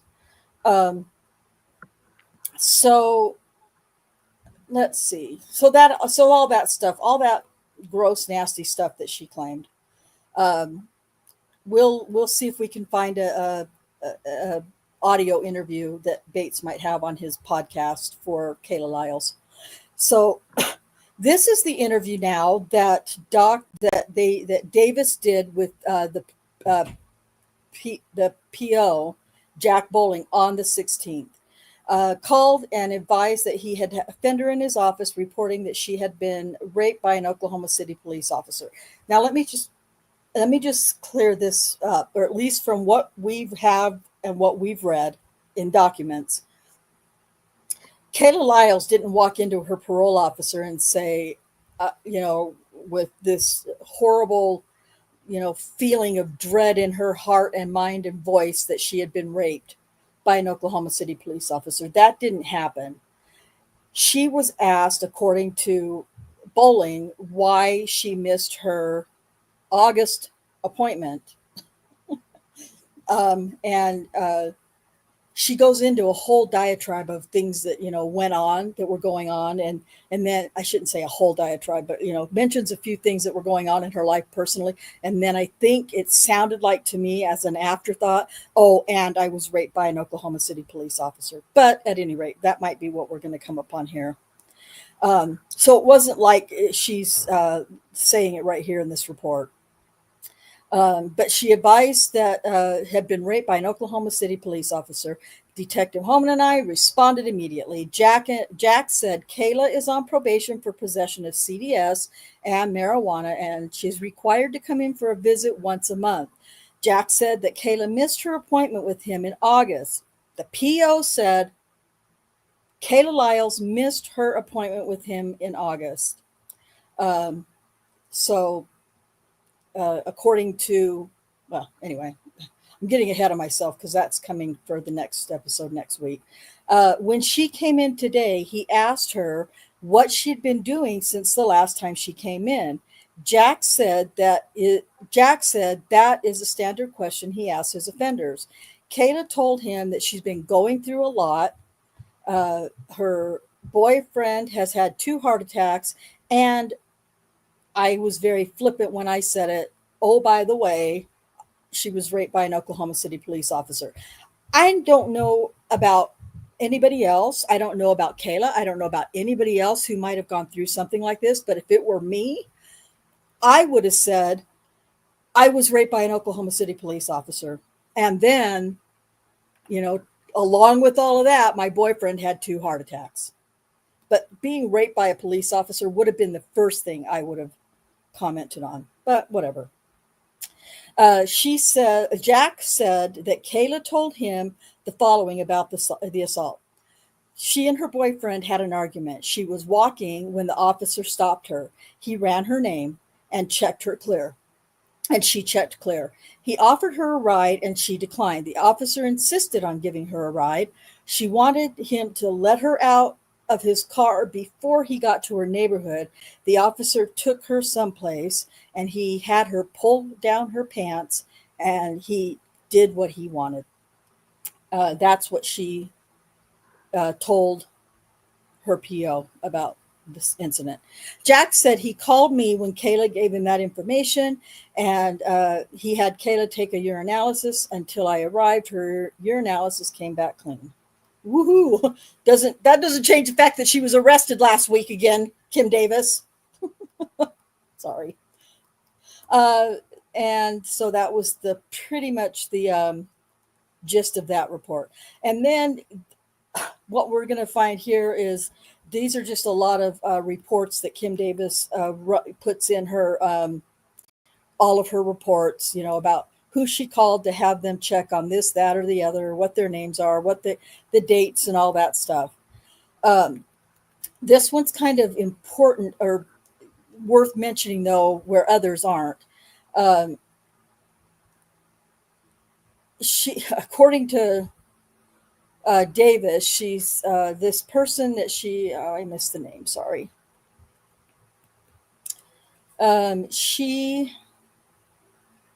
I guess it was Kim Davis herself.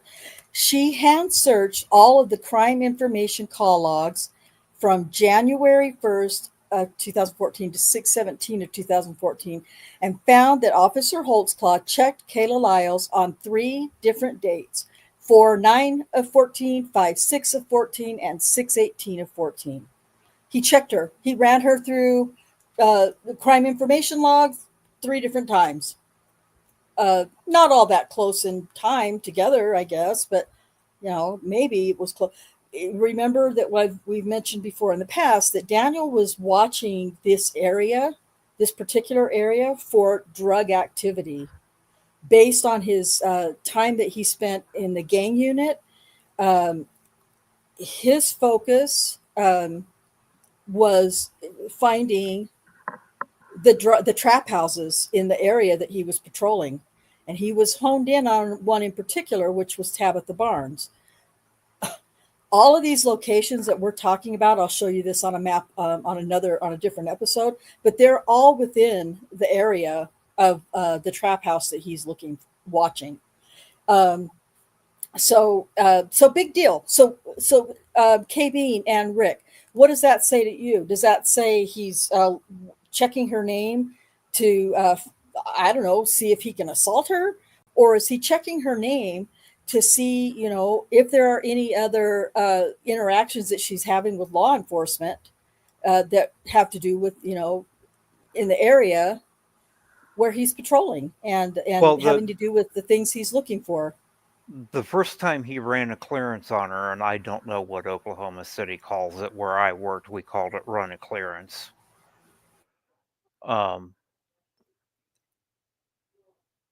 at least in the area that I worked in, if they had been previously convicted of something or were on probation or parole, when the clearance came back, like if I ran you, Rhonda, I would say Rhonda, whatever your middle name, last name is, date of birth. And the dispatcher would come back and say, clear and valid, which means you have a valid driver's license. You currently have no warrants out for your arrest. But if you ever had been convicted, they would add corrections client and then say what for. You know, corrections client DUI, collections client possession of an illegal substance currently on probation. That information would have come back on the clearance. So when he ran her on the 9th of April, if their system is anywhere near like the system that I worked on, he'd have known that she was on probation. At that point in time, depending on the state, here again, I don't know how it is in Oklahoma. I'd have to look it up. If you know a subject is on probation, you're allowed to stop and question them anytime you want to.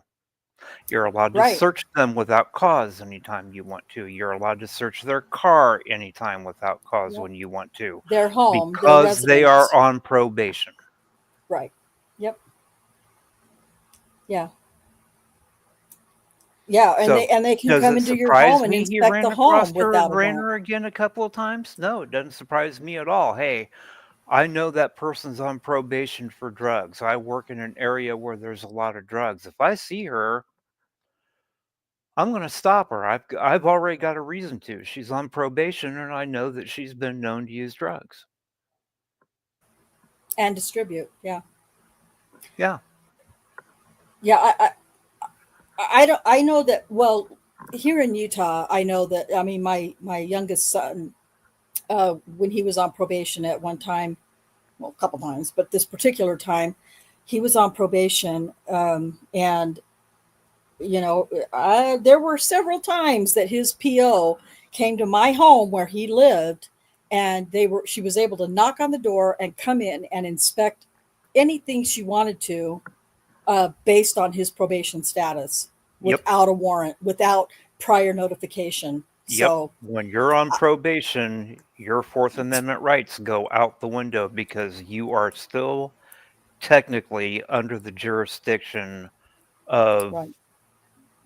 the Bureau of Prisons, for want of a better name. I don't know what they call it in Oklahoma, but Well, I think here we would call it, in Utah, we would call it Department of Corrections, I think. yeah, I'm not, some states call it Department of some, Corrections, some yeah. call it So Bureau of Prisons.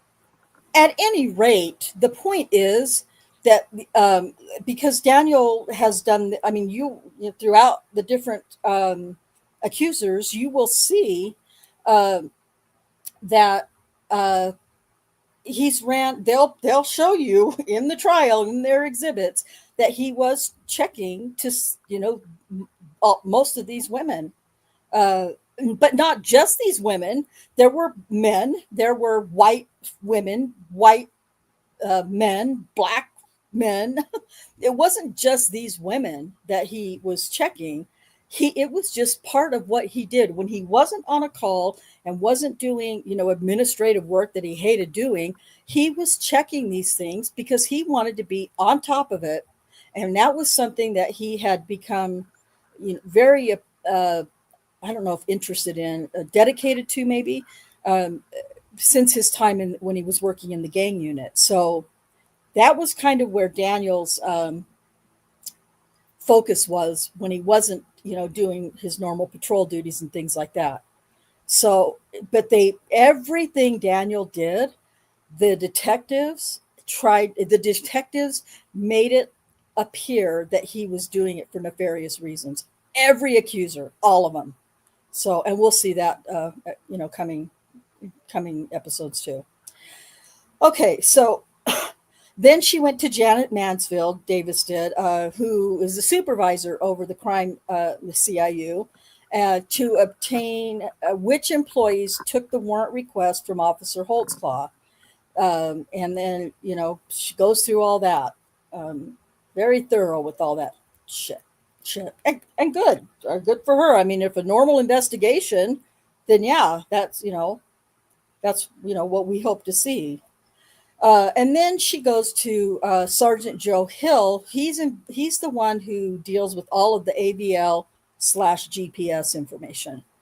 I have a lot of my own personal grievances with all of this stuff, because Kim Davis and Rocky Gregory did say, in fact, Kim Davis just said it in Rosetta's trial case, that no, I don't look for any AVL information at all until after I speak with the quote unquote victim, and they tell me what day they think it was, what location they think it might have been in. And then when they tell me all of those things, then I go and request the AVL information. I have no proof of this, but I call bullshit. And when I get finished editing this video from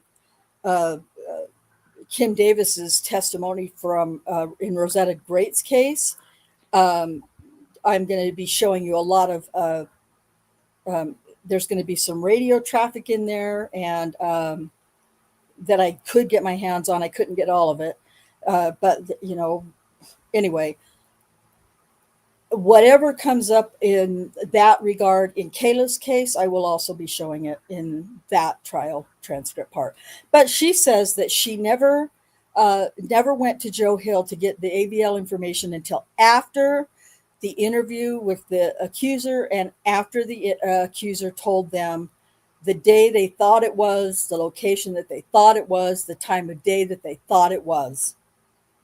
You're going to see when I get that video re-uploaded, hopefully this week, you're going to see that it's entirely possible for her to get that information without having to.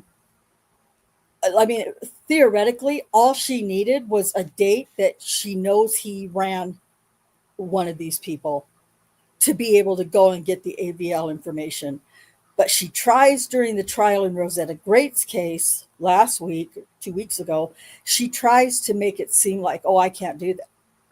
I can't do that. But then she says, oh, yeah, well, I guess I could have done that. I'm starting to lose my voice because I'm talking too much. So she requested from Joe Hill 2 different styles of AVL animation when Officer Holtzclaw's vehicle drove eastbound to the school, to the cul-de-sac, to the school grounds, blah, blah, blah. Speaking specifically of Kayla's case.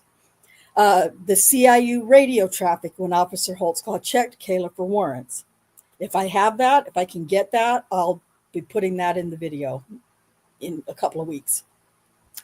Dispatch radio traffic to put himself out on the subject at Northeast 16th and Lottie. I'll show you a map of where Northeast 16th and Lottie is in relation to the trap house Daniel was watching, and in relation to the school that we're talking about here. And the CAG call showing a traffic stop when Officer Holtzclaw stopped Kayla at Northeast 16th and Lottie on June 18th. Remember, Kim Davis, in Rosetta Great's case, under oath, said, I would have no way of, I can't ask for that. I have no way of knowing, when to look for it. But bullshit, you don't. You do know.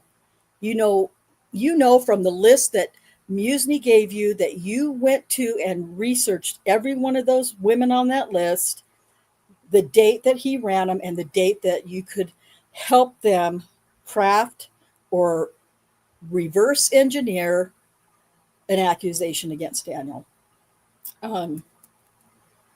So that's the end of that part. This is Oh, this is just the Varuna list, which is going to come up as an exhibit. Again, highlighting those 3 dates, which shows nothing nefarious about doing it. And Rick just explained it to you. And the shift lineup, that's basically just showing that he was on shift. We know that he was on duty at the time, and those things are kind of foregone conclusions that we know were factual. And then I can't remember, Musney, our good old friend Timothy Musney here, he's a more quiet piece of shit than some of the others. But anyway, he contacted Unit 800, had the supervisor, Janet Mansfield, look up listen, this is important.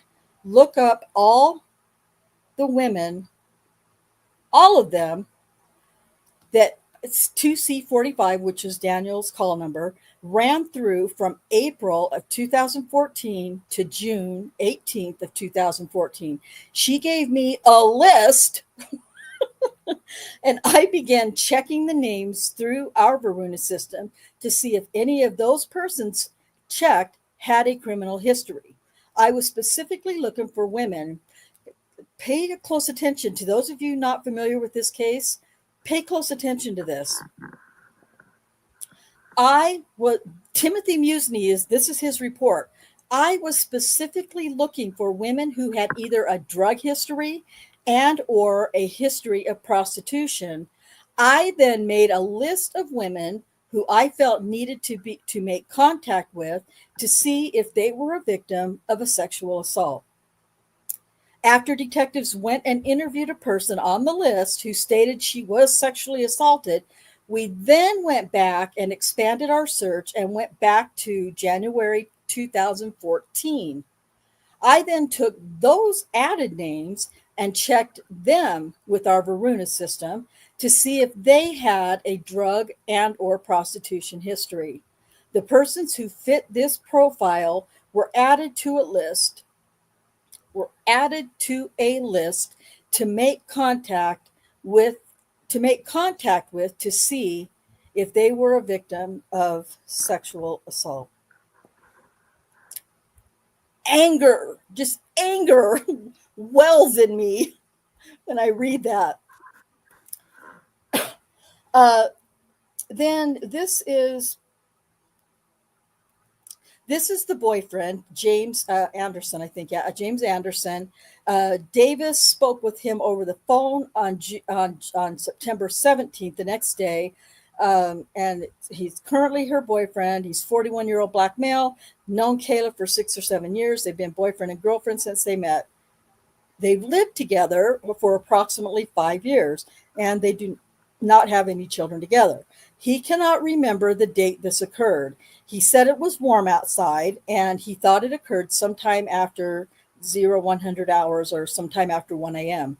And indeed, it happened. I believe it was 1:38, Sherry, 1:40 in the morning. So that's kind of accurate, I guess. He said he and Kayla got into an argument over some cleaning he didn't do. He said she left the house to cool down. He said they were talking on the phone to each other while she was walking around. He said Kayla told him the police were about to pull up on her. He tried to tell Kayla to leave their phone call connected, but to put her phone in her purse or in her pocket. He said the phone hung up. James said he tried to call Kayla back and she didn't answer. He said he kept calling over and over and over and she never answered. He thought he called her for about 1 hour with no answer. I also have those call logs that I will be showing to you in a future episode. James said Kayla called him back and she was crying. She told him she got harassed by a police officer. He told her he was going to meet her and walk home with her. He said Kayla didn't want him to meet her. She was afraid what would happen. This is insane. He was afraid what would happen if the officer saw him come meet her. What what was going to happen? What's going to happen? She told him she was on her way and would be home soon. James said Kayla arrived home about 10 to 15 minutes later. She told him the officer drove his car between the portable buildings of a school. He pulled up her skirt. Now, remember, I told you a while back, pay attention to the clothing. James said Kayla arrived home 10 to 15 minutes later. She told him the officer drove his car between the portable buildings of a school. He pulled up her skirt and rubbed his penis between the crack of her pussy and butt. James said he told Kayla to call downtown and talk to someone about what happened. He said Kayla was afraid the police would come back and kill her if she told. James didn't hear any more about it until Kayla told him detectives contacted her mother in an attempt to contact her. James said when this incident occurred, he had the cell phone number, blah, blah, blah. And like I said, I have the call logs. I think I have them all, so I can share that with you.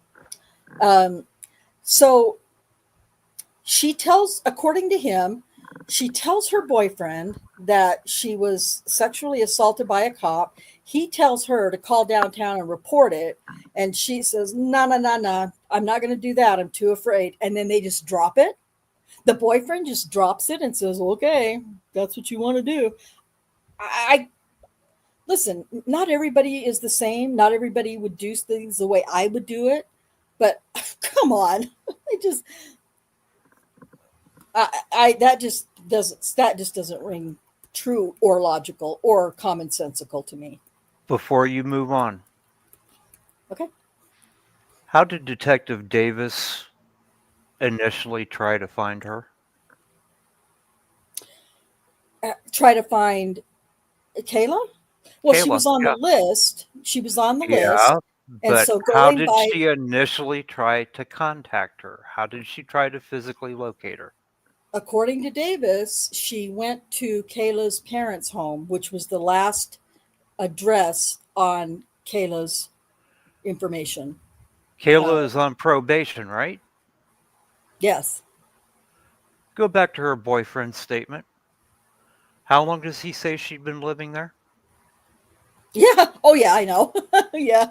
Yeah. In Yep. other words, the girl on probation who's missing appointments failed to update her current address in the system as she is required to do. Required to do per her probation. Yeah. Yep. Yep. I think Scott Adams is going to bring that up at trial. I can't remember. It's been a long time since I read her transcript. But yeah, good catch. Good call. Yeah, well, yeah. And then you're going to find it. Well, I don't know if it's going to mention it in this or not, but she turns out they don't even live. They live at a, what do I want to call it?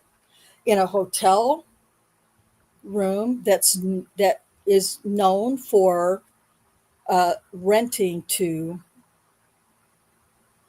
what's the word I want to use? People who engage in drug and prostitution activity. This is where Kala Lyles and her boyfriend live. I don't know if that's going to get mentioned in the police report. I can't remember. But at any rate, it definitely is going to come up at trial. So stay tuned for that as well. Okay. But yeah, good catch on that, Rick. So Davis continues. During my interview with Kala Lyles, she said the officer who sexually assaulted her wrote her some tickets about 1 year before the assault.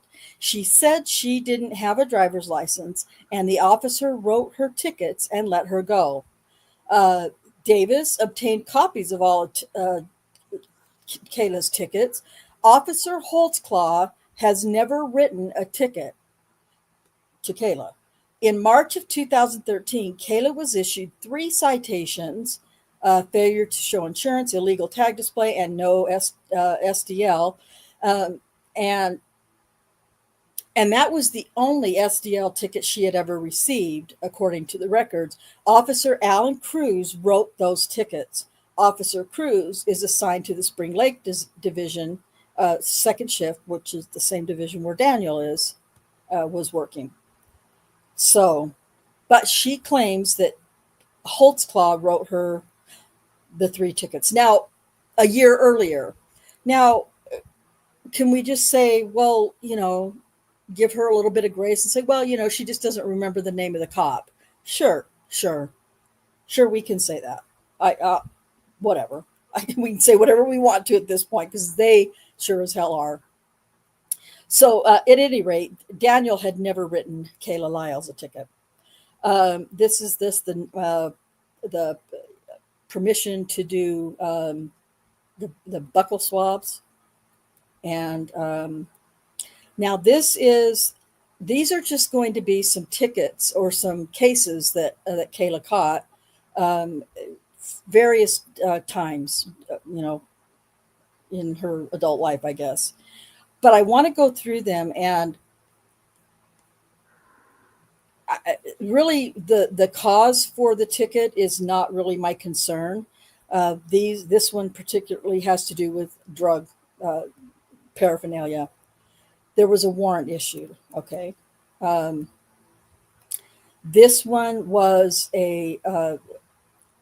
some of these I want to get dates on.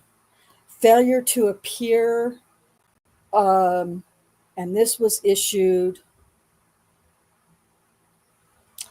I'm not really good at reading these things, Rick, but it looks to me like it was issued on September 3rd of 2014. Yeah, 3 September to 14 at 0930. Yeah. Okay. But to your point, Rick, this is the address that, like you said, is listed for her. She didn't live there. She was living with her boyfriend in a crack hotel. Anyway, so that's when provided false information to a police officer or to the court. Sure. Okay. Sure. So a warrant was issued for the failure to appear too. Good. It should be right before she went and visited her PO and said a Oklahoma officer raped her.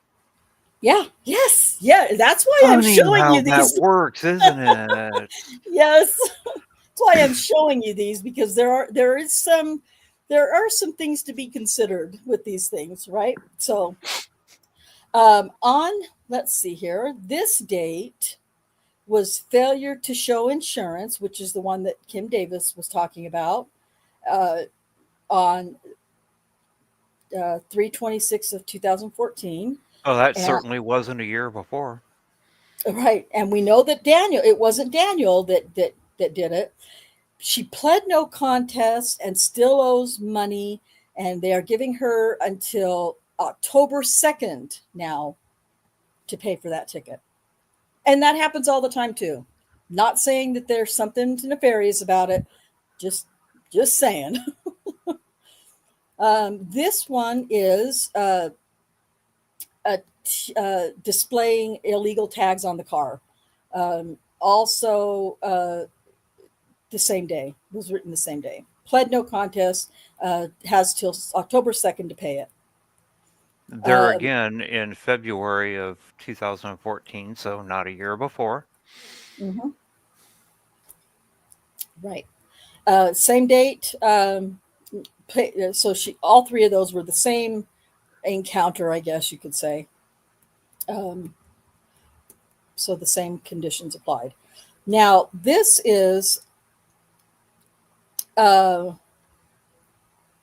different. Still the same address that you mentioned, Rick. The charge was JSR, which is jail stay reimbursement. So if I understand that means the amount of money she had to pay to the jail for her time there was $117, and $0 had been paid. So she still owed the $117. Yeah, and that was This actually in 2007, so that was 7, well yeah, before a year ago. way before.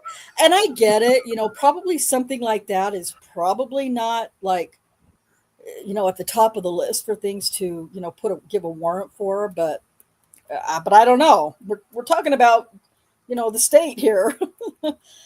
Jail stay and reimbursement, the same day, so I'm not really same amount of money. Must have been it must doesn't say they were warrants, um, but basically it's a statement showing how much it was going to cost her to stay in jail.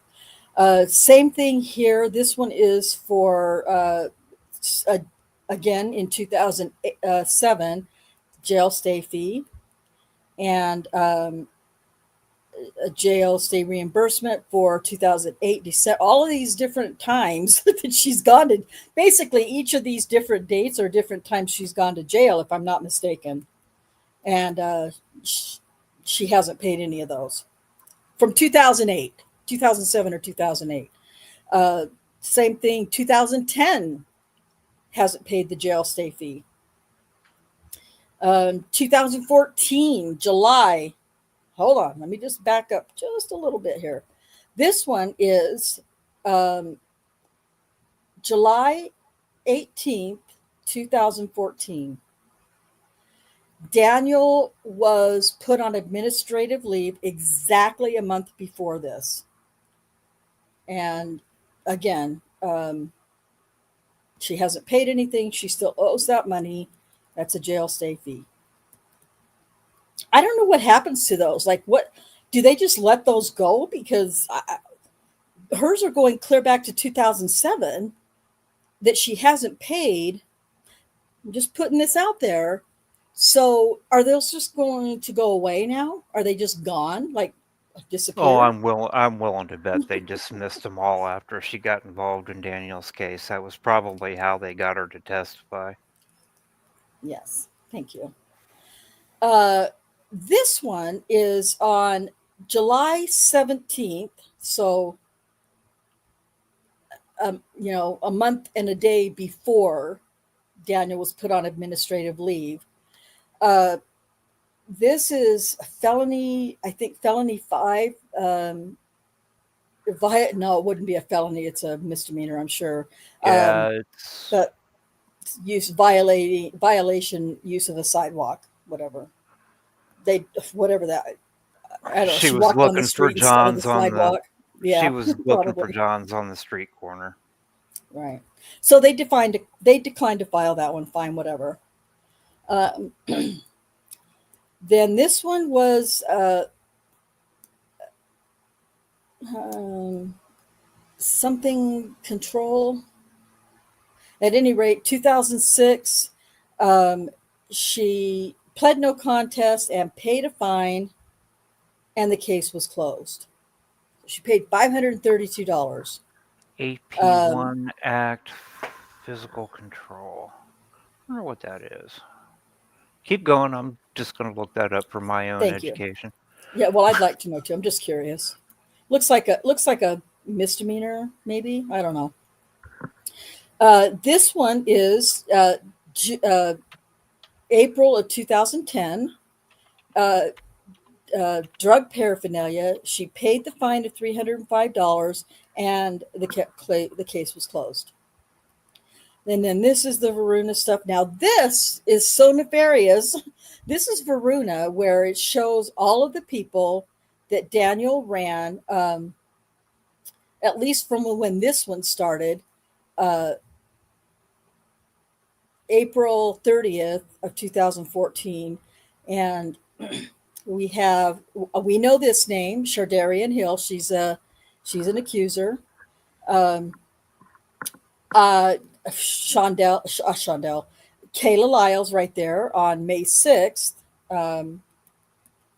which we know he did. Let's see, Sherry, I don't know if you see any names. Sherry Ellis is a name we recall, May 7th.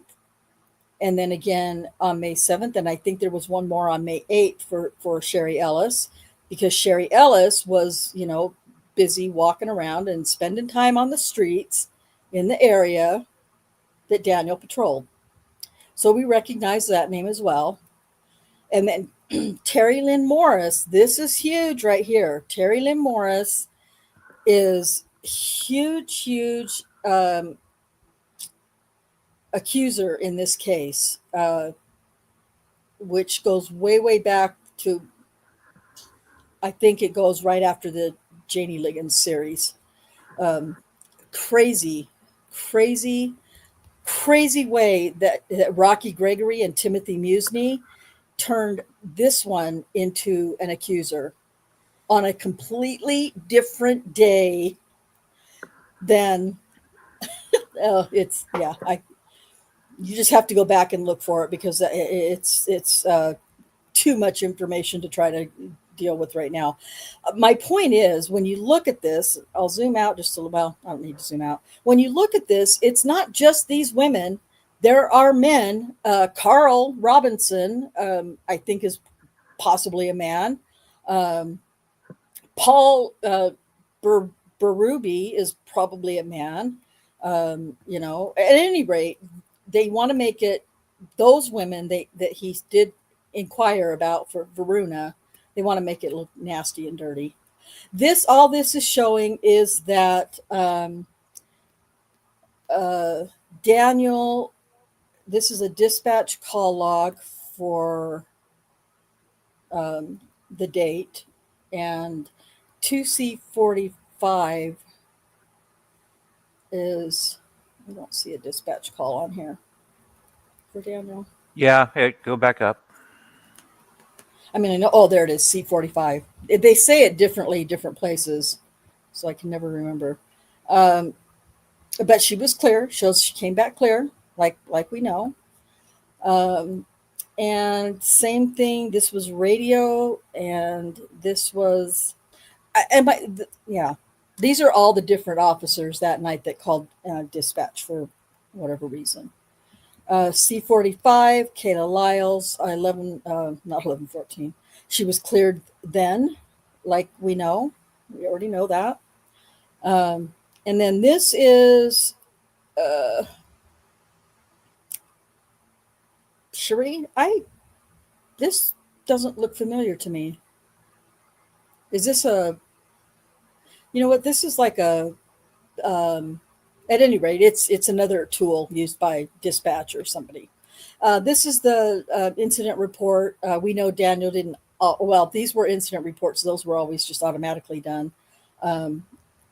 Those are that information is just automated. It goes in, with keystrokes. From my understanding, this is nothing. This proves basically that Daniel was on duty at that time, like we know he was. So we don't need to see that. Then this is a daily activity report. These are the ones that Daniel sucked at doing. Now, let me just tell you too, you guys, you look at this and you go, well, what the hell do all of these things up here even say? They're showing this to the jury, because I'm pretty sure this is in a jury exhibit. They're showing this to the jury, but what does it say? You know what I mean? Like, it doesn't prove anything, if you're asking my opinion. Even though we know he didn't really, fill these out religiously. From what I understand, not all officers do fill these out religiously every day. Okay. Now, this happens to be, and I hate that I'm going to have to do this, but this is one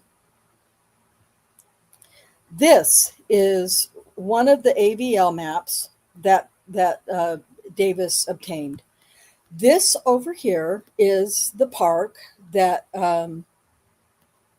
Rick was talking, or not the park, but the cul-de-sac that Rick talked about. This right here is the park, the little toys and stuff right there.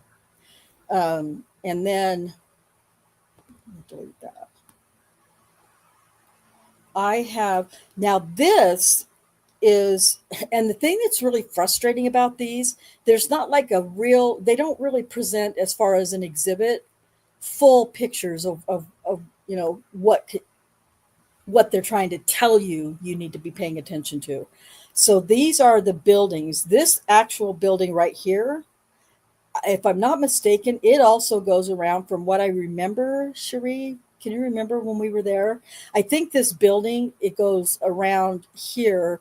This is actually a whole different block over here, but we don't get to see that. We might in a different one, but we're not seeing it here.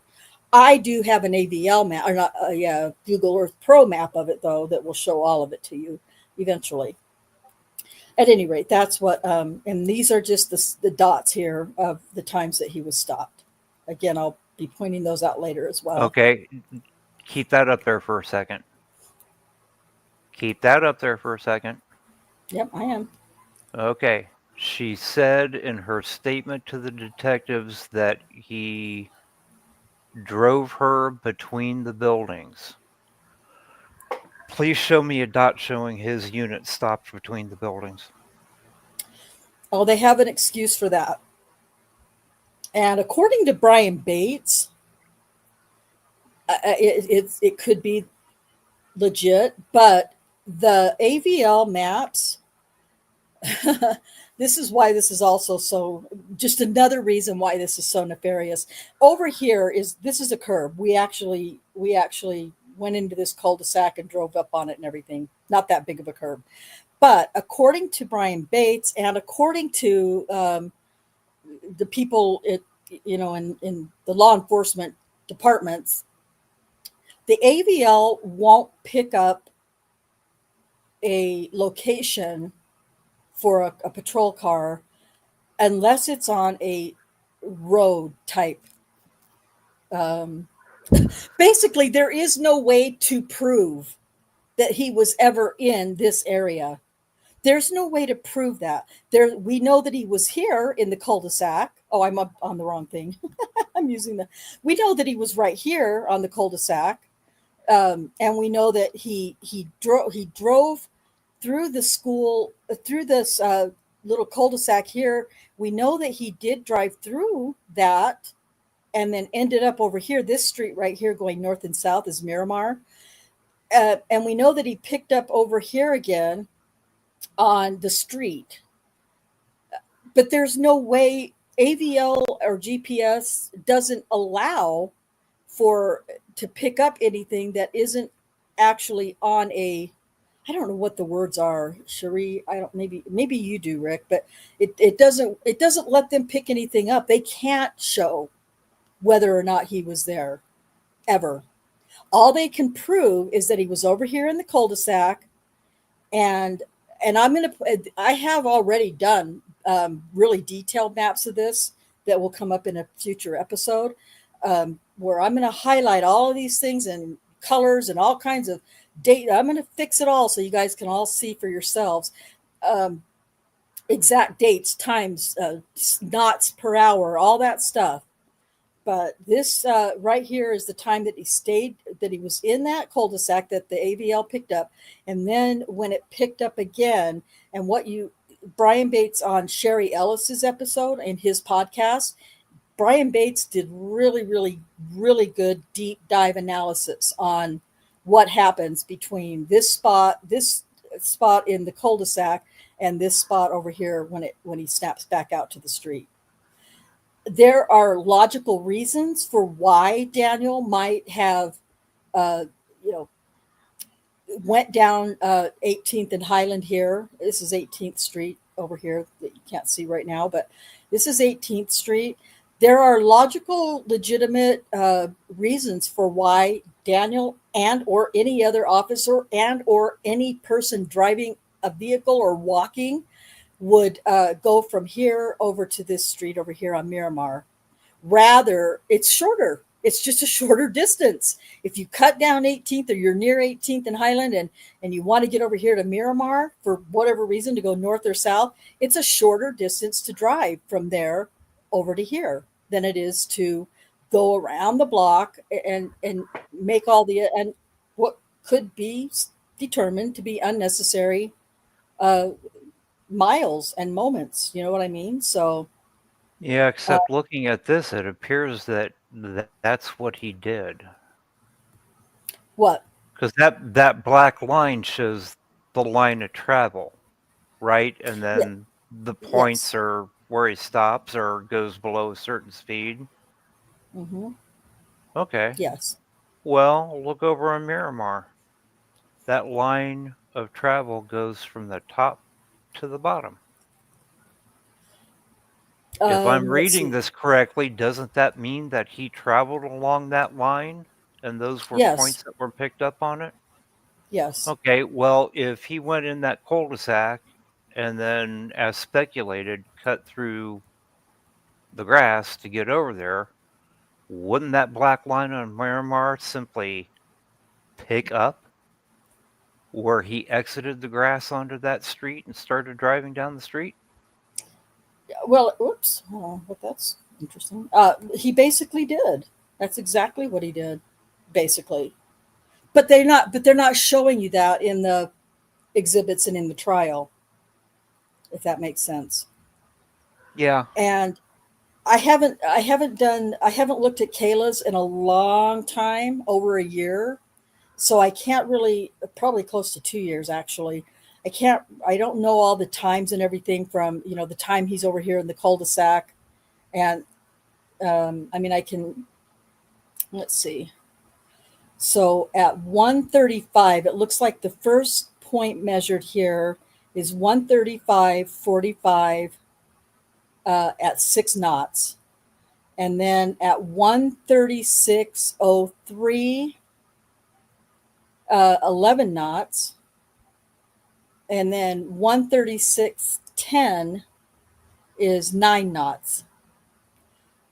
But we only get this one. This is the only, this is the only, uh, I don't know what you want to call it, spot that we get. That's the only ABL spot that we get. And then, like you said, over here, these two over here. So if he drove through, let's say he finally got over the curb, 136:10 a.m., and the next time is over here. Let's see, 141. 10, 0 knots, and 146.10 is 0 knots, and then at 147.24, 9 knots. So he's picking up speed to go north on Miramar. So like I said, I haven't paid attention to Kayla's in a long time, but I will tell you that over the time with all the other ABLs that I have spent a lot of time with, looking at those numbers very closely, I don't trust these. I don't trust them. And don't forget, it was during Kim Davis's trial testimony in Rosetta's case that she says that they told her these are glitchy. Remember, these are glitchy. They're not always accurate. They're glitchy Yeah. sometimes.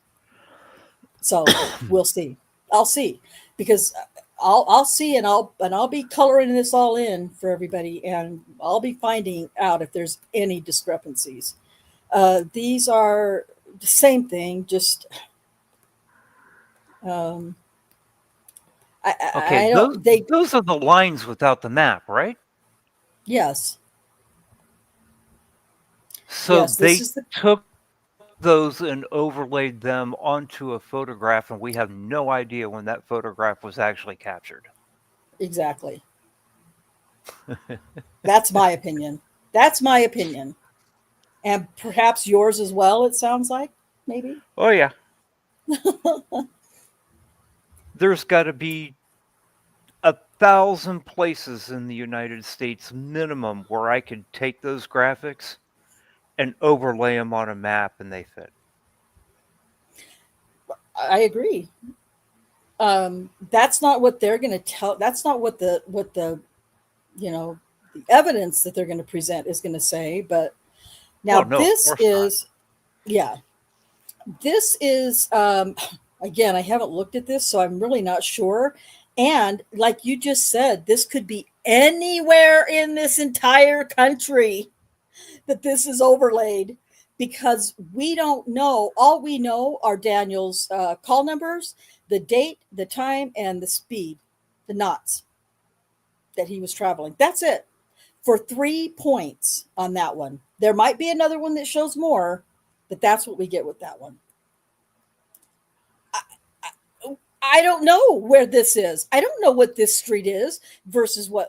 One of them is allegedly Lottie and the other one is allegedly Northeast 16th. I'm guessing that the one going east and west is Northeast 16th, because that's how those streets run.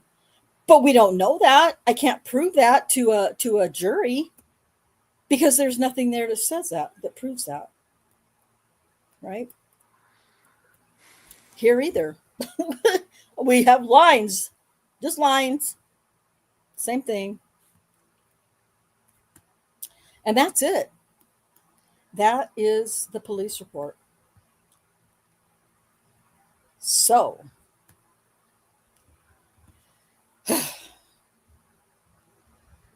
I feel really brain dead right now, like worn out in my brain right now.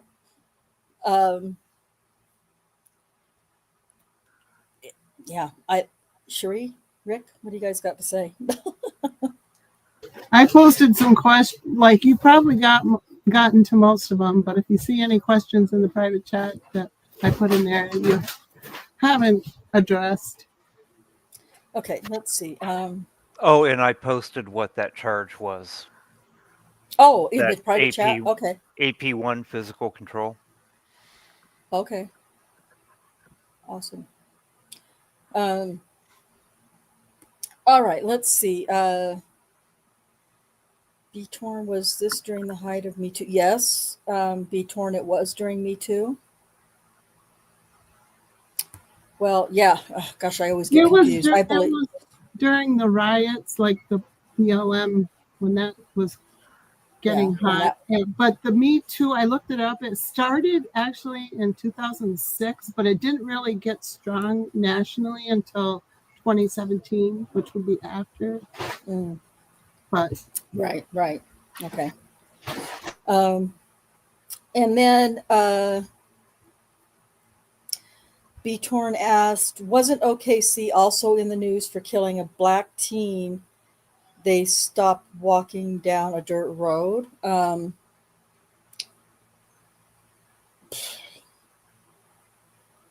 don't know. Listen, Oklahoma City, and I'm not saying this from bias, I'm saying this from research that I've done, that Sherry and I have done because of this case. Oklahoma City is full of corruption, not just Oklahoma City, the entire state, but particularly Oklahoma City. And no offense to people who might be listening, lurking, or, listening to this on X or wherever, hearing this in the future. No offense to anybody, any of you, but there's a lot of corruption that goes back decades and decades in Oklahoma City. And they're just, it's bad. It's like, to me, one of the top 5 states for corruption in the legal system. Tony Hay says, I know this sounds stupid and it's not submissible in court, but did he take he wanted to take a lie detector test. He actually, when they asked him during the interrogation, would he be willing to do it? He said, hell yeah. Yeah, let's take a lie detector test. I want DNA, I want all of it. Let's do all of it, because he knew it was going to clear him. One of the ugly parts about Daniel's case is that the fact that he was a police officer, he should have known to never waive his rights ever, even though he's a cop. But he did. He waived his rights. He didn't have representation, or he didn't refuse to speak. I mean, yeah, stupid, stupid. Of course he regrets it now. But he did what he did. He or didn't do what he didn't do. And that's the situation. But he did say, yes, I want to give me the lie detector test. Let's do DNA. Let's get this done. I want to get this. I want to prove myself innocent, oddly enough, prove that I didn't do any of these things so I can get on with my life and my job and my, all those other things. But by the time, so Davis was going to set that up for the next day, I guess, or call the next day to get it set up. And by that time, Daniel's, FOP attorney said, no, he's not doing a lie detector test. Or, and I get it, rightfully so. But at any rate, he did want to take the lie detector test. Let's see. Call logs probably don't show those calls. I'm not sure what that was in reference to. But we do want to emphasize that he did call in every time he stopped one of these people, he did call in, right? Like call in Sherry and call in. Oh, yeah. Yep. To the station and check for warrants and all that. So it's, he's saying, hey guys, I'm here with this person. So yeah. It's not like he was hiding. Just thought I'd let you know before I sexually assault this person, this is where we are, which literally is what they are trying to have you believe. Because like I said earlier, I do have some of those calls. I don't know why we don't have all of them, but for whatever reasons, we don't have all of the different radio traffic and stuff. The ones I do have, I will play for you guys in episodes. But like it's just kind of been a running little snarky thing, that we've had going for years. That he's calling all these people in when he stops them, he's stopping them and running them for warrants and all those things. He's calling it in and, taking like the average, 13 to 17 minutes long, I guess, to complete a call or whatever. But, these detectives and the state want you to believe that he called them all in, taking the risk that at any moment, another officer might just happen to come by to back him up for whatever reason. I mean, it happened in the Tabitha Barnes case. An officer happened to just back him up after he called it in. What if he was in the middle of sexually assaulting her when this backup car drove up? I mean, it's just ludicrous. Some of the things they want these people to believe. Or the jury to believe. So Rick looked up its actual physical control is a criminal charge in Oklahoma for being in a vehicle while intoxicated. Even if you aren't driving, it's also known as a non-driving DUI. Okay, yeah. Okay, yeah, good. You're intoxicated sitting in a car with the keys in your possession in a parking lot of a bar. They can get you for... Right. Yeah. Yep. And I think there's similar laws in a lot of places that I've read about and heard about and stuff. So I'm not surprised. Let's see. It looks like we have some start stuff here. Oh my goodness! Look at you! Oh my gosh, you guys are amazing. So Tony Hay gifted 5 memberships. Thank you so much for doing that, Tony. We really appreciate that very much. Sheree and I are working on ideas to bring more members only content for members. So try to be patient with me. He actually we're trying to 10 and another $10 later. So yes, 10 more. So 20. And that's amazing. And then Tony's he's so generous and so kind.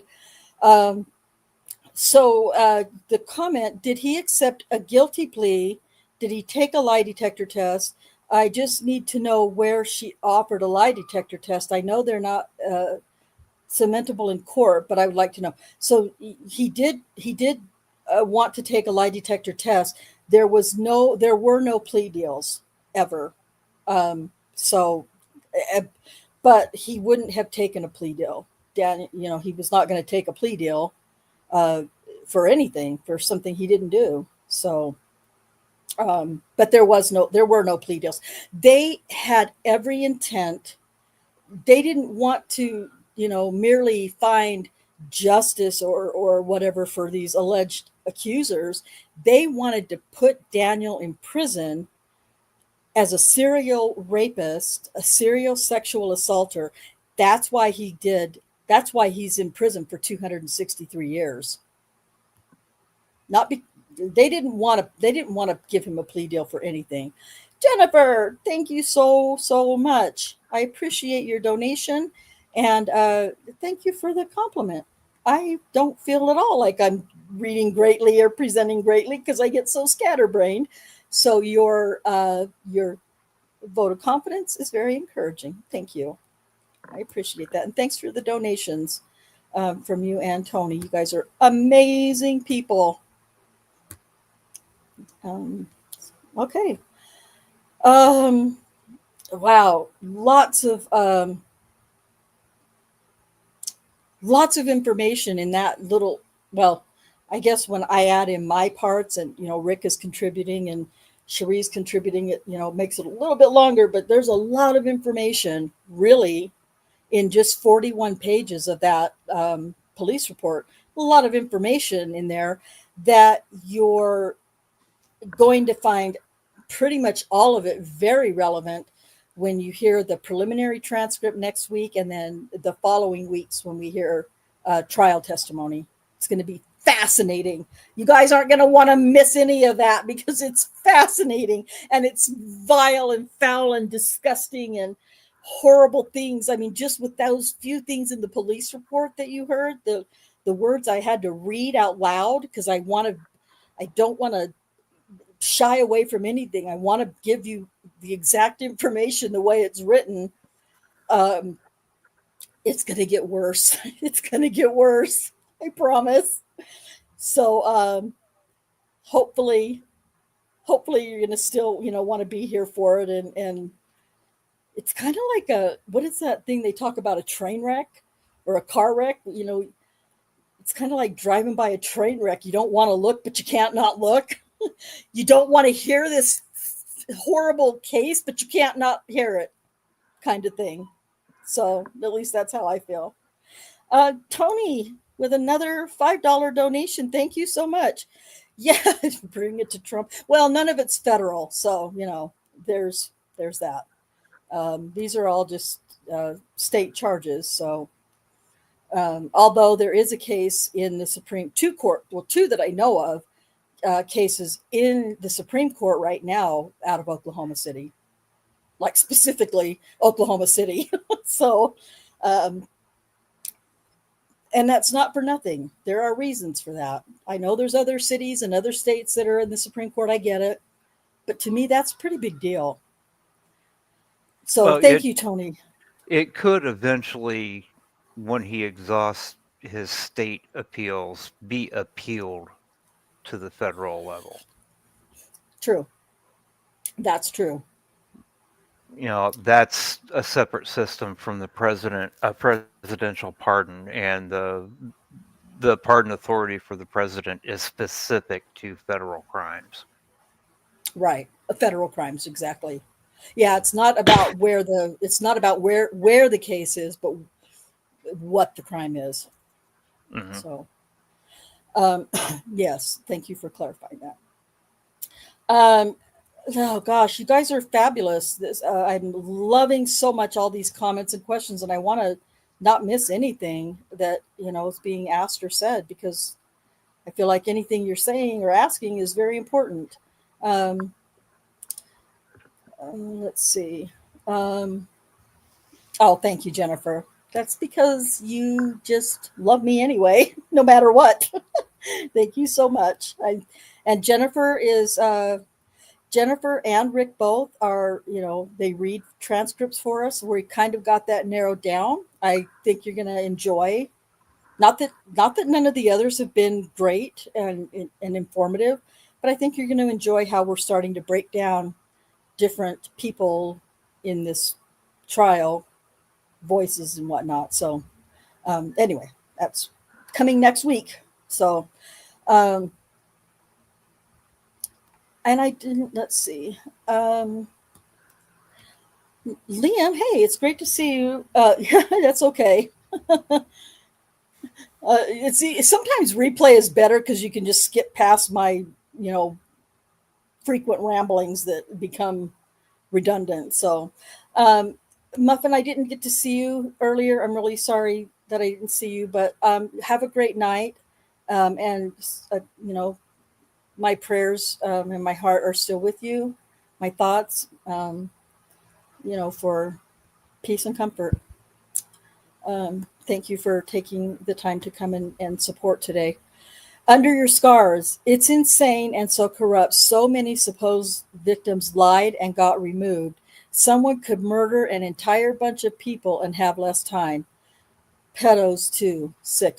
We agree. Yeah. Well, and it's just, you don't even have to look very far, right? Under your scars to see the proof of that. Because when I say 263 years, I think some people who don't understand or know or are not familiar with the case, they think that it's 263 years, but he's going to do, maybe 30. No, it's 263 years because all of his counts are, he got the maximum time on all of the counts, and all of the counts are running consecutive. It's 263 years. So yeah, murderers and the sickest pedophiles that have ever been taken to trial do less time. And it's vile and disgusting to me. Let's see. Oh, Elf. Hey, Elf, it's great to see you. Like I said, I haven't been watching the chat. I've been over scrolling on the documents, so I haven't seen much of the chat. Great to see you, and I appreciate you very much coming and hanging out with us today. And Jennifer, have a great night. Thank you so much for your support and your encouragement. Greatly appreciate it. And for reading. Let's see. I want to. Under your scars, we need to send a petition to Oklahoma reps with the points in here, many. Well, there is a petition. I'm really bad. I should have all of these things ready to be linked for you guys, or, as constant links in my descriptions, but I don't because I suck. But there is a petition for Daniel. And there is, I don't even know where it stands right now. And there's also a go get funding link for helping pay for his attorney's fees. I'm going to try to find those, get my hands on those, and put them in the description so that, everybody can at least have an opportunity to check those out. Be Torn says, I have some catching up to do on this case and taking out the garbage now. Thanks for the gift and see you all next week. Better informed. Bye all. Thank you so much, Be Torn. Yeah, there's a lot of catching up to do. It's hard to come into this in the middle of, and try to understand or feel like you can be caught up because you can't. It's almost impossible.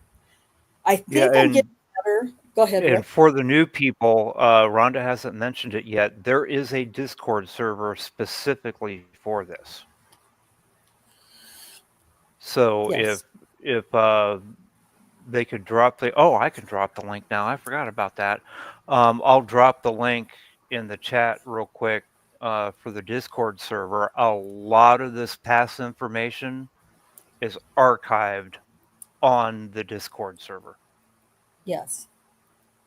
Did I give you a wrench yet, Tony? Rick? I don't think I did. I need to. Not in YouTube. Right. Okay. But the link to the Discord is in the description. Liam kind of called me out a few months ago, like, hey, put the link in so I can help drop it in the chat. And I'm like, yeah, you're right. I know. So it is in the description, and you can grab it from there too. Yeah. So you're so Tony, thank you so much. You'll pay to see me. What if I finally put my live face on the screen? Then what will you pay? Just kidding. I should set that as a goal. There's this new goal thing now that YouTube has for creators. You could set a goal at the top before you start your show. And you could, request whatever and give whatever as a reward if that goal is met. Maybe if I set a goal that I'll go live with my actual face if we reach X amount of donations in what kind of like what Good Logic does. I find that annoying though, so I don't think I'll do that anytime soon, but it sounds fun, right? Okay, so thank you so much, Tony. Really, really appreciate your contribution and everything that you say and do and help with. Liam says your rambling needs their own show. I'm getting one. I've been planning for like over 8 months now, Liam. I'm going to start a new channel where I can just get on it and ramble about any fucking thing, anything, and people can listen or they can just tune out and go away and whatever they want, block me. But yeah, I just always have shit to say, and not everybody always wants to hear it. So I need to get started with that. I really do.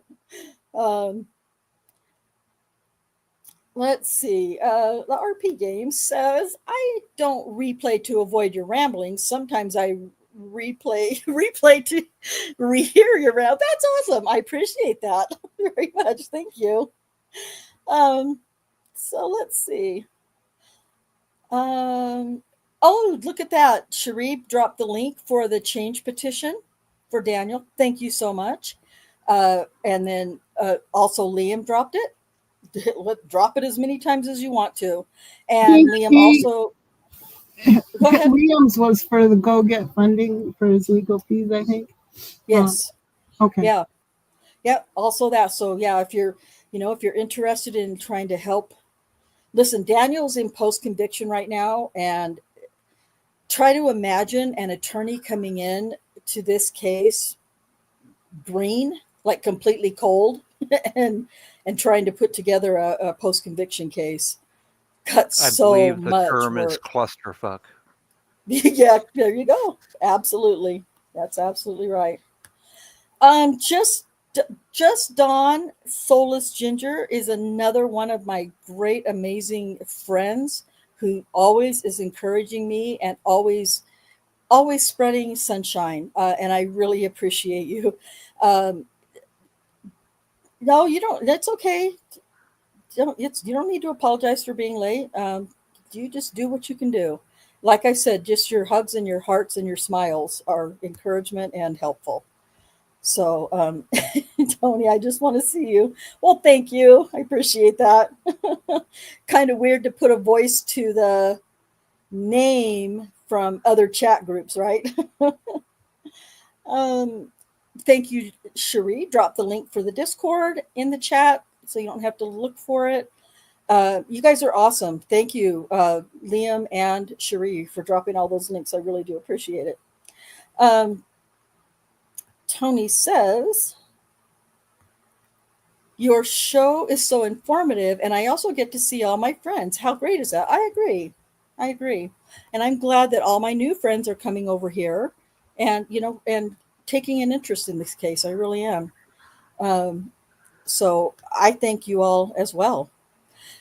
Sure hope they utilize info found here and in Dr. Silkman's DNA analysis. I know that when Dr. Silkman did his analysis, I know that it did get turned over, but I'm not sure where that stands or anything else. So I really, the thing of it is that I kind of, we put out the information that we have, that we know to be factual, or that we can, debunk, or whatever we have to do. And then whatever, if any of that is useful to the attorneys, then great. We hope, but I'm pretty sure that, what we're talking about and what we're showing and presenting, I think that the information that is relevant and valuable to an attorney is being passed along. But I don't know that for a fact, but yeah, I agree. Tony, thank you so much. I really, really appreciate the $2 donation. If you need a video camera, I could buy you one. I don't need a video camera. I really don't. Listen, this is not to try to incite any kind of compliment or anything, but I just am very unhappy, or not quite yet satisfied with my own physical appearance yet enough to show you my real face, because it ain't the one you're looking at right now, I promise.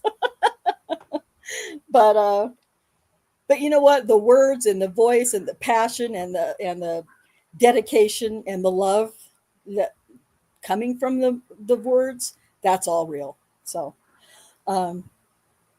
thank you, Tony, so much. I really appreciate you. Scary as jurors don't get to deep dive only what's allowed in evidence. I know. Truer words have never been spoken under your scars, because I often wonder, and I don't know about you, Sherry, or anybody else, but I often wonder, especially now that we're bringing so much information around what they heard in trial and saw in evidence. I wonder if jurors, any of them, are listening, watching, glancing, paying any kind of attention, going, man, we fucked up. I hope so. I mean, it doesn't do any good for them to have that thought or those feelings, but I hope so. Yeah, I hope so too. Maybe they could make some noise about it. That'd be nice.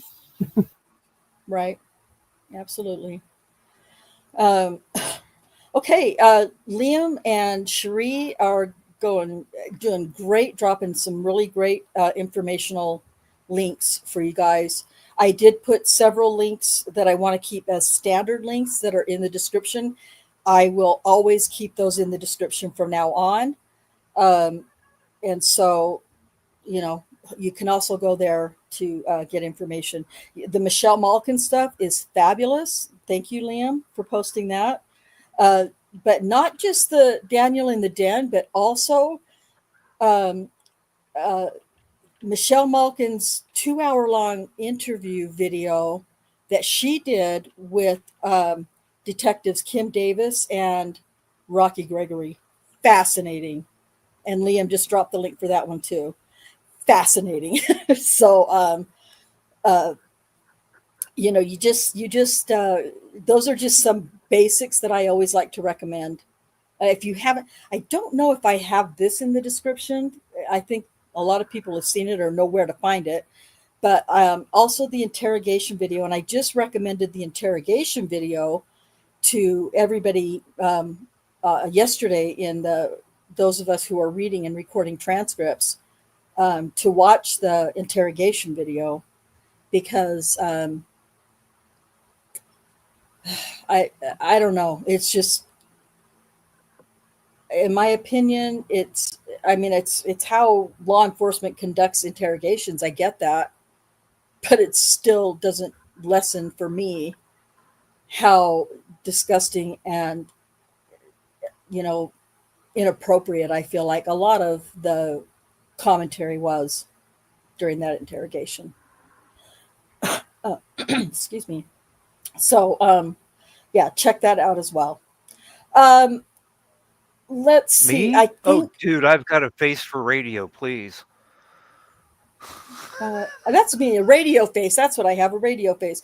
I understand I look horrible, but I'll get on camera. I don't care. I'm sure you're beautiful. It would be funner to identify with you and see your emotions. You have so many emotions in your voice. I thank you, Tony. That is very, very kind of you, very sweet. I have every emotion in my voice, in my it's so hard for me to just sit still. And Cherie can tell you how many times, well, she can't tell you how many times, but she can tell you that I've been scolded, Rhonda, sit on your hands, because when I'm reading or when I'm speaking, everything in me is animated and moving. And it's not just my voice, like my hands, and I'm, so, excuse me. I have a lot of passion for sure. I'll get there soon, Tony. I'll get there soon. Uh, just not today or next week, but thank you. um, let's see. I'm trying to get through. Yes, Rick Donner is a very good looking guy. All the guys I know are good looking though. I don't associate with guys who aren't good looking. I'm just kidding. Just kidding. Um, so yes. Let's see. Look at you guys, Cherie. You and Liam are killing it. Awesome. Thank you guys so much for the links. I really appreciate that. Um, Tony. Uh, I will. I will. I'll get there someday soon. Soon. Um, I'll get there. You have to have a certain level of confidence, and I don't have that confidence just yet, but I will. So, oh, thank you, Alf. I'm so glad you're here. I really appreciate you being here and hanging out and listening to this crazy case that we're trying to tell. Liam stays in. Liam, listen, I love Liam. He says that like he's the quiet type, but Liam drops the bombs that are just amazing and usually on point but funny at the same time. So, and let me just tell you, I know you guys are probably like, oh, we're going on 3 hours, but let me just tell you about Cherie. I don't recall. Stays hidden too. 4 years ago, Cherie would barely say hello on a live stream um, without, she could barely say hello. So shy and so less confident than I am for reasons I don't understand, but people don't understand my, lack of self-confidence. Cherie has done a complete 180. Um, to participate every week and to allow us to hear her voice now and share with us, and not just on my channel, not just our channel. She's also doing the same with another wrongful conviction case, content creator, case by case, and she works with her on her panel as well. Cherie has really, I don't want to say the word blossom, but I can't think of another word. She's done so well and come so far, and I love her and appreciate her so much. Thank you. Now I can't shut you up. Sometimes, sometimes I can even get her. Well, I don't even have. Cherie's not. She's not that she's a prude, but I don't know the reasons why. And we all have our reasons why we're comfortable swearing and not comfortable swearing. I'm very comfortable swearing, as everybody knows. But every once in a while, when Cherie, especially if she drops the F-bomb, which I don't think you'll probably hear her do on a live stream, but if she does drop an F-bomb, I feel like you've really struck a nerve with her if she does. But she does. And I don't know why this is so sick of me, but when she does, I just think it's beautiful. I don't know why I'm so weird. Sorry. Oh, Tony, look at you. Tony Hay, thank you so much for 5 more memberships. You guys have been amazing tonight. You've been so generous and so, so kind. Cherie, we have got to work on some members only content. We have to. I don't know what it's going to be, but we got to do it. We talked about Telling you, the blooper reel. the blooper reels. Yeah, we did. We talked about that briefly yesterday during the recording. Um, in the last one with Kim Davis trial testimony, unfortunately, it's private now. But in the time that before I set it to private, it already had 100 views, which is a lot for me in like a 48-hour period of time. But I had to set it to private because there really was a lot of information in that I wished I had edited out, but we had a blast, you guys. Those of you who were here when we did that live, and none of it was edited. The chat, everybody that was in chat lit the chat up. It was fun. We laughed. We were all. I had to keep my mic muted most of the time because I was laughing so much throughout the whole thing. But there were some parts that I would rather not have made it into the public domain. And there it is. I figured it would be rich. The panty raid.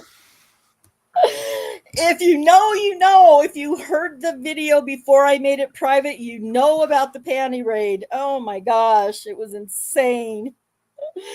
Maybe because I'm still editing that for re-upload. Maybe as I'm editing, I can find some parts that I can leave in, or no. Blooper reels. That's what we're going to do. I'm going to make blooper reels for members only. That's what it's going to be. Sound good? What do you guys think? Oh no. Where did she go? Yep. Did I kick her? I didn't kick her out. I don't kick anybody out. Why would I do that? Not that I'm aware of. I don't. She might be getting ready to go on her other show, but usually she'll tell me. Let's see what she's got going on in the private chat. She does. She has to get going. She's on her. Okay, so thank you, Sherry. She did. She's, like I said, she's working on another podcast as well. So she's off to do that. And I love you, Sherry, and good luck with Amy. And I'll try and drop over there in a few minutes when I get done and say hello to you guys. In the meantime, there's a couple more chat comments I don't want to miss. Let's see. Let him loose. Yeah. Under your scars. Listen, I'm always, this is going to come out really wrong, but I'm always kind of loose. But I think we all lost our brain. We lost our minds and every ounce of, I don't know, whatever in that last one. So we'll make the blooper reels, and we'll share those for members only. I think that will be a good idea. I think that will be fun. And just expect for those of you who you don't want those going to the general public. No, exactly. I was just going to say, those of you who are members, who have been gifted memberships, who have been holding a membership ever since I've been eligible for them, just know when you get a blooper reel, it's going to be all the bad stuff, depending on it's going to be all the words, all the swears, all the content. So if any of that's offensive to you, I'll try to make warnings. I'm going to figure this out. I'm going to work this out. This is going to be great. So, let's see. Can someone drop a link for RP games? I need to subscribe. I need to give a rent. Can you do that off label? Drop the RP games. Oh, okay. Okay, it looks like it's already, he found it. Okay, great. Liam, yeah. So again, off label podcast. I'm going to go ahead and recommend, suggest to you off label podcast with the caveat that it's very, very NSFW, definitely not family friendly, very political, leaning liberal to right. So if that's something you're not interested in, then you don't want to go to off label podcast. But it's pretty interesting. It's got pretty great stuff. So check out the Off Label podcast if you're interested in that kind of content. There's some new folks I've seen whose names have passed by here and I want to grab them really quick before we wrap up. Marlene, hello, welcome, and it's so great to see you. Thank you so much for hanging out with us. We really, really appreciate your support and being here to check out the content. And then I also saw, I can't see, but I can't find it, but I saw Donut Mind Me. I can't see to highlight it, but Donut Mind Me, thank you. Donut Mind Me also from Robert Govea's chat group. Again, Robert Govea Esquire on YouTube. Great content, legal content, federal legal content, liberal to right-leaning for sure. Again, if it's something you're not interested in, you don't have to go and listen, but those are those channels as well. Don't mind me. There you are. There you are. I knew I saw Rumble. Well, I don't, I have a Rumble account, but I don't have any content going to Rumble. I'm not sure. It probably should, although I've never been, I don't want to say it, but I've never had any problems with YouTube about my content because if it's not gratuitous content, it's content that literally took place in the public domain. So, but once I get my new out, plus it costs money, and listen, I'm already out of money for this life for this year, so I can't do a Rumble channel like that right now. But when I am able to do it, I probably will I'll probably set my new channel to Rumble. Because it's going to be just a lot more, I don't know, potpourri is how I call it, content for sure. And I could end up like Rich from Off Label Podcast and saying stuff that I don't know what the lines are, but might be more Rumble friendly. So Gypsy, hey, thank you for dropping in and saying hello. If you're talking about the video I made private, it was hysterical. If that's what you're talking about, it was a good time. So I think I've listen, to me, it is very, very important to me to pay attention to as many comments as I can in the chat.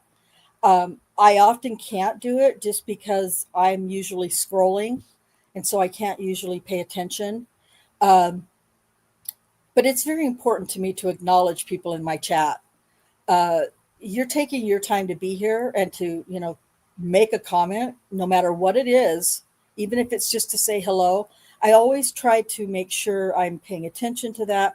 You guys are the reason for this content. And I'm making it for you to share with other people, for you to hear and see, to become familiar with this case. So listen, I'm just going to drop this name here, and I think some of you in the chat are going to know the name. And this is no slam against this person as an individual, as a person, because I think he's great, very smart, very intelligent, very knowledgeable with law, but he sucks at paying attention to his YouTube chat, and that's good logic. Pisses me off.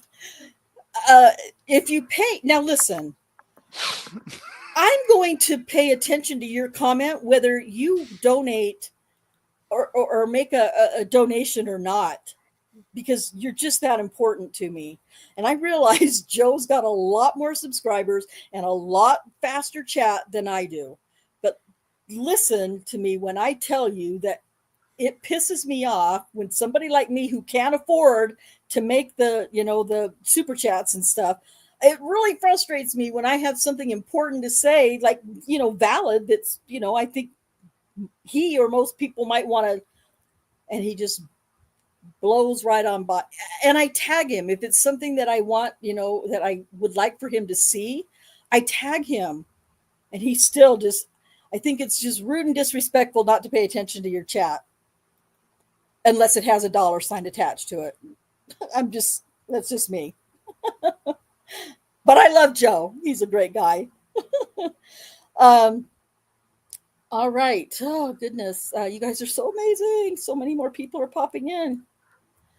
Yes, K-Bean's great about posting, dropping my link to my channel. It's because of Robert and K-Bean and Richard, Off-Label Podcast, that I reached the subs that I have at this point.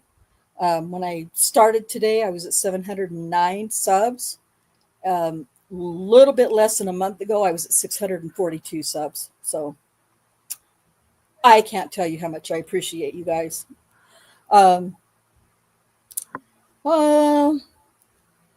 Spuds, it's great to see you. Thank you for being here. My prayers and my thoughts are with you today, and hopefully you found something today in however long you've been here to distract you just for a few minutes. Love you, Spuds, and my prayers for peace and comfort are with you and your family right now.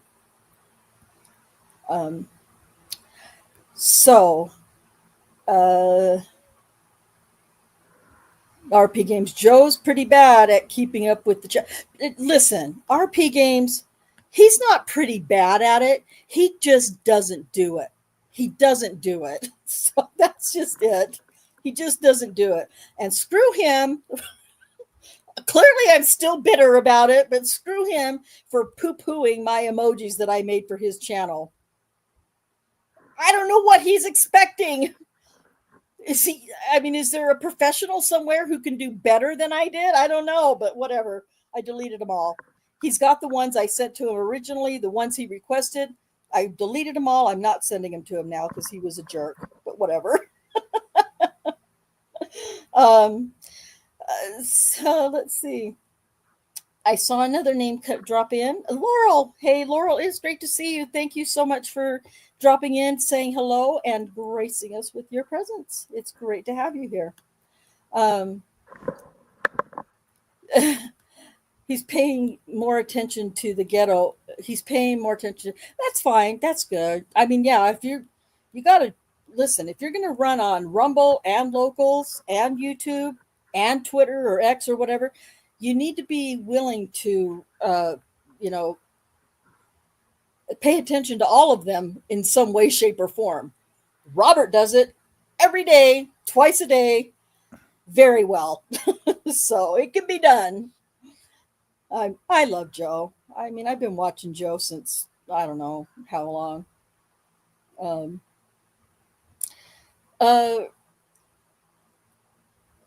No audio, Joe. That wait, what? I missed that. No audio, Joe. That van lies 5 minutes. I'm not sure what that means. It's a comment here about Kurt has almost as many people chatting as Joe does, and he does much better. He does. Yeah. I have never, I've been, gifted memberships to Kurt's channel, from time to time. But if I'm not, if I haven't got a membership and I'm not joined, if I tag Kurt, he'll respond. Sometimes if you don't tag Kurt, he responds. So yeah, it's entirely possible to pay attention to your chat. My chat is why I'm here. If it weren't for my chat, why would I even be bothering to do this? You guys are great. So pay attention to your chat, Joe. Okay. I know I have missed so many comments from so many people. It's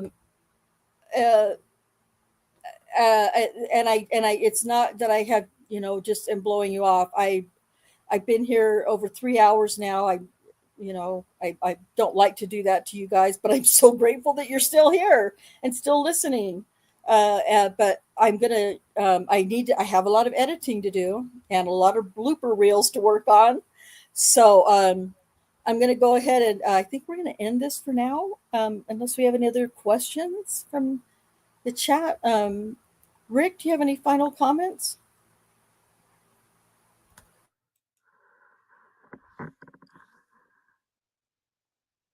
Yeah, I'll keep them until the preliminary reading show, because anything I say right now, nobody would understand without that information. Yeah, that's logical. That makes sense. Okay, well, yeah. And that's only about, I think by the time I edit out, times we weren't even talking about the case, I think that's about a 45-minute recording. So, there will be a lot more to talk about. As much as I've talked about already, just going through the police report, there's going to be a lot more to talk about in the preliminary recording that we're going to share next week. So, sounds great. Thank you so much. Listen, again, everybody that's here for the first time, for for a short period of time, everybody, Tony Hay, thank you so much for all the donations. Jennifer, for your donation, for all the memberships. We're going to get some content out there for you guys, for the members, and thank you guys so much. Rich, for reading, and having such a great time doing that. Of course, Rick, Jennifer, Sherry, of course. We're adding a new member to the reading next week. I'm not going to tell you who it is. You'll see when it happens. Rick, I mean, Richard, don't say anything. I know you know. Some of you may already know this person. Some of you may not. But at any rate, so we're adding a new voice next week, and so I think you'll appreciate it. Yes, Spuds, I'm going to go ahead and highlight that for you. I didn't want to give all the information, but I did want you to know that my heart and prayers have been with you for days and days now, and I'm so sorry. That's all I can say. That's all I'm going to say. I'm just sorry. I know I understand that pain, and you know where to find me if you want to just unload, cry, vent, anything. You know where to find me. Our prayers are with you. Okay, that is going to be the end of this episode, and next week is going to be even more informative and exciting, I guess, so to speak. So if that's all that we have for tonight, I think we're going to go ahead and end it. So until next Sunday, with more Kala Lyles information, peace out.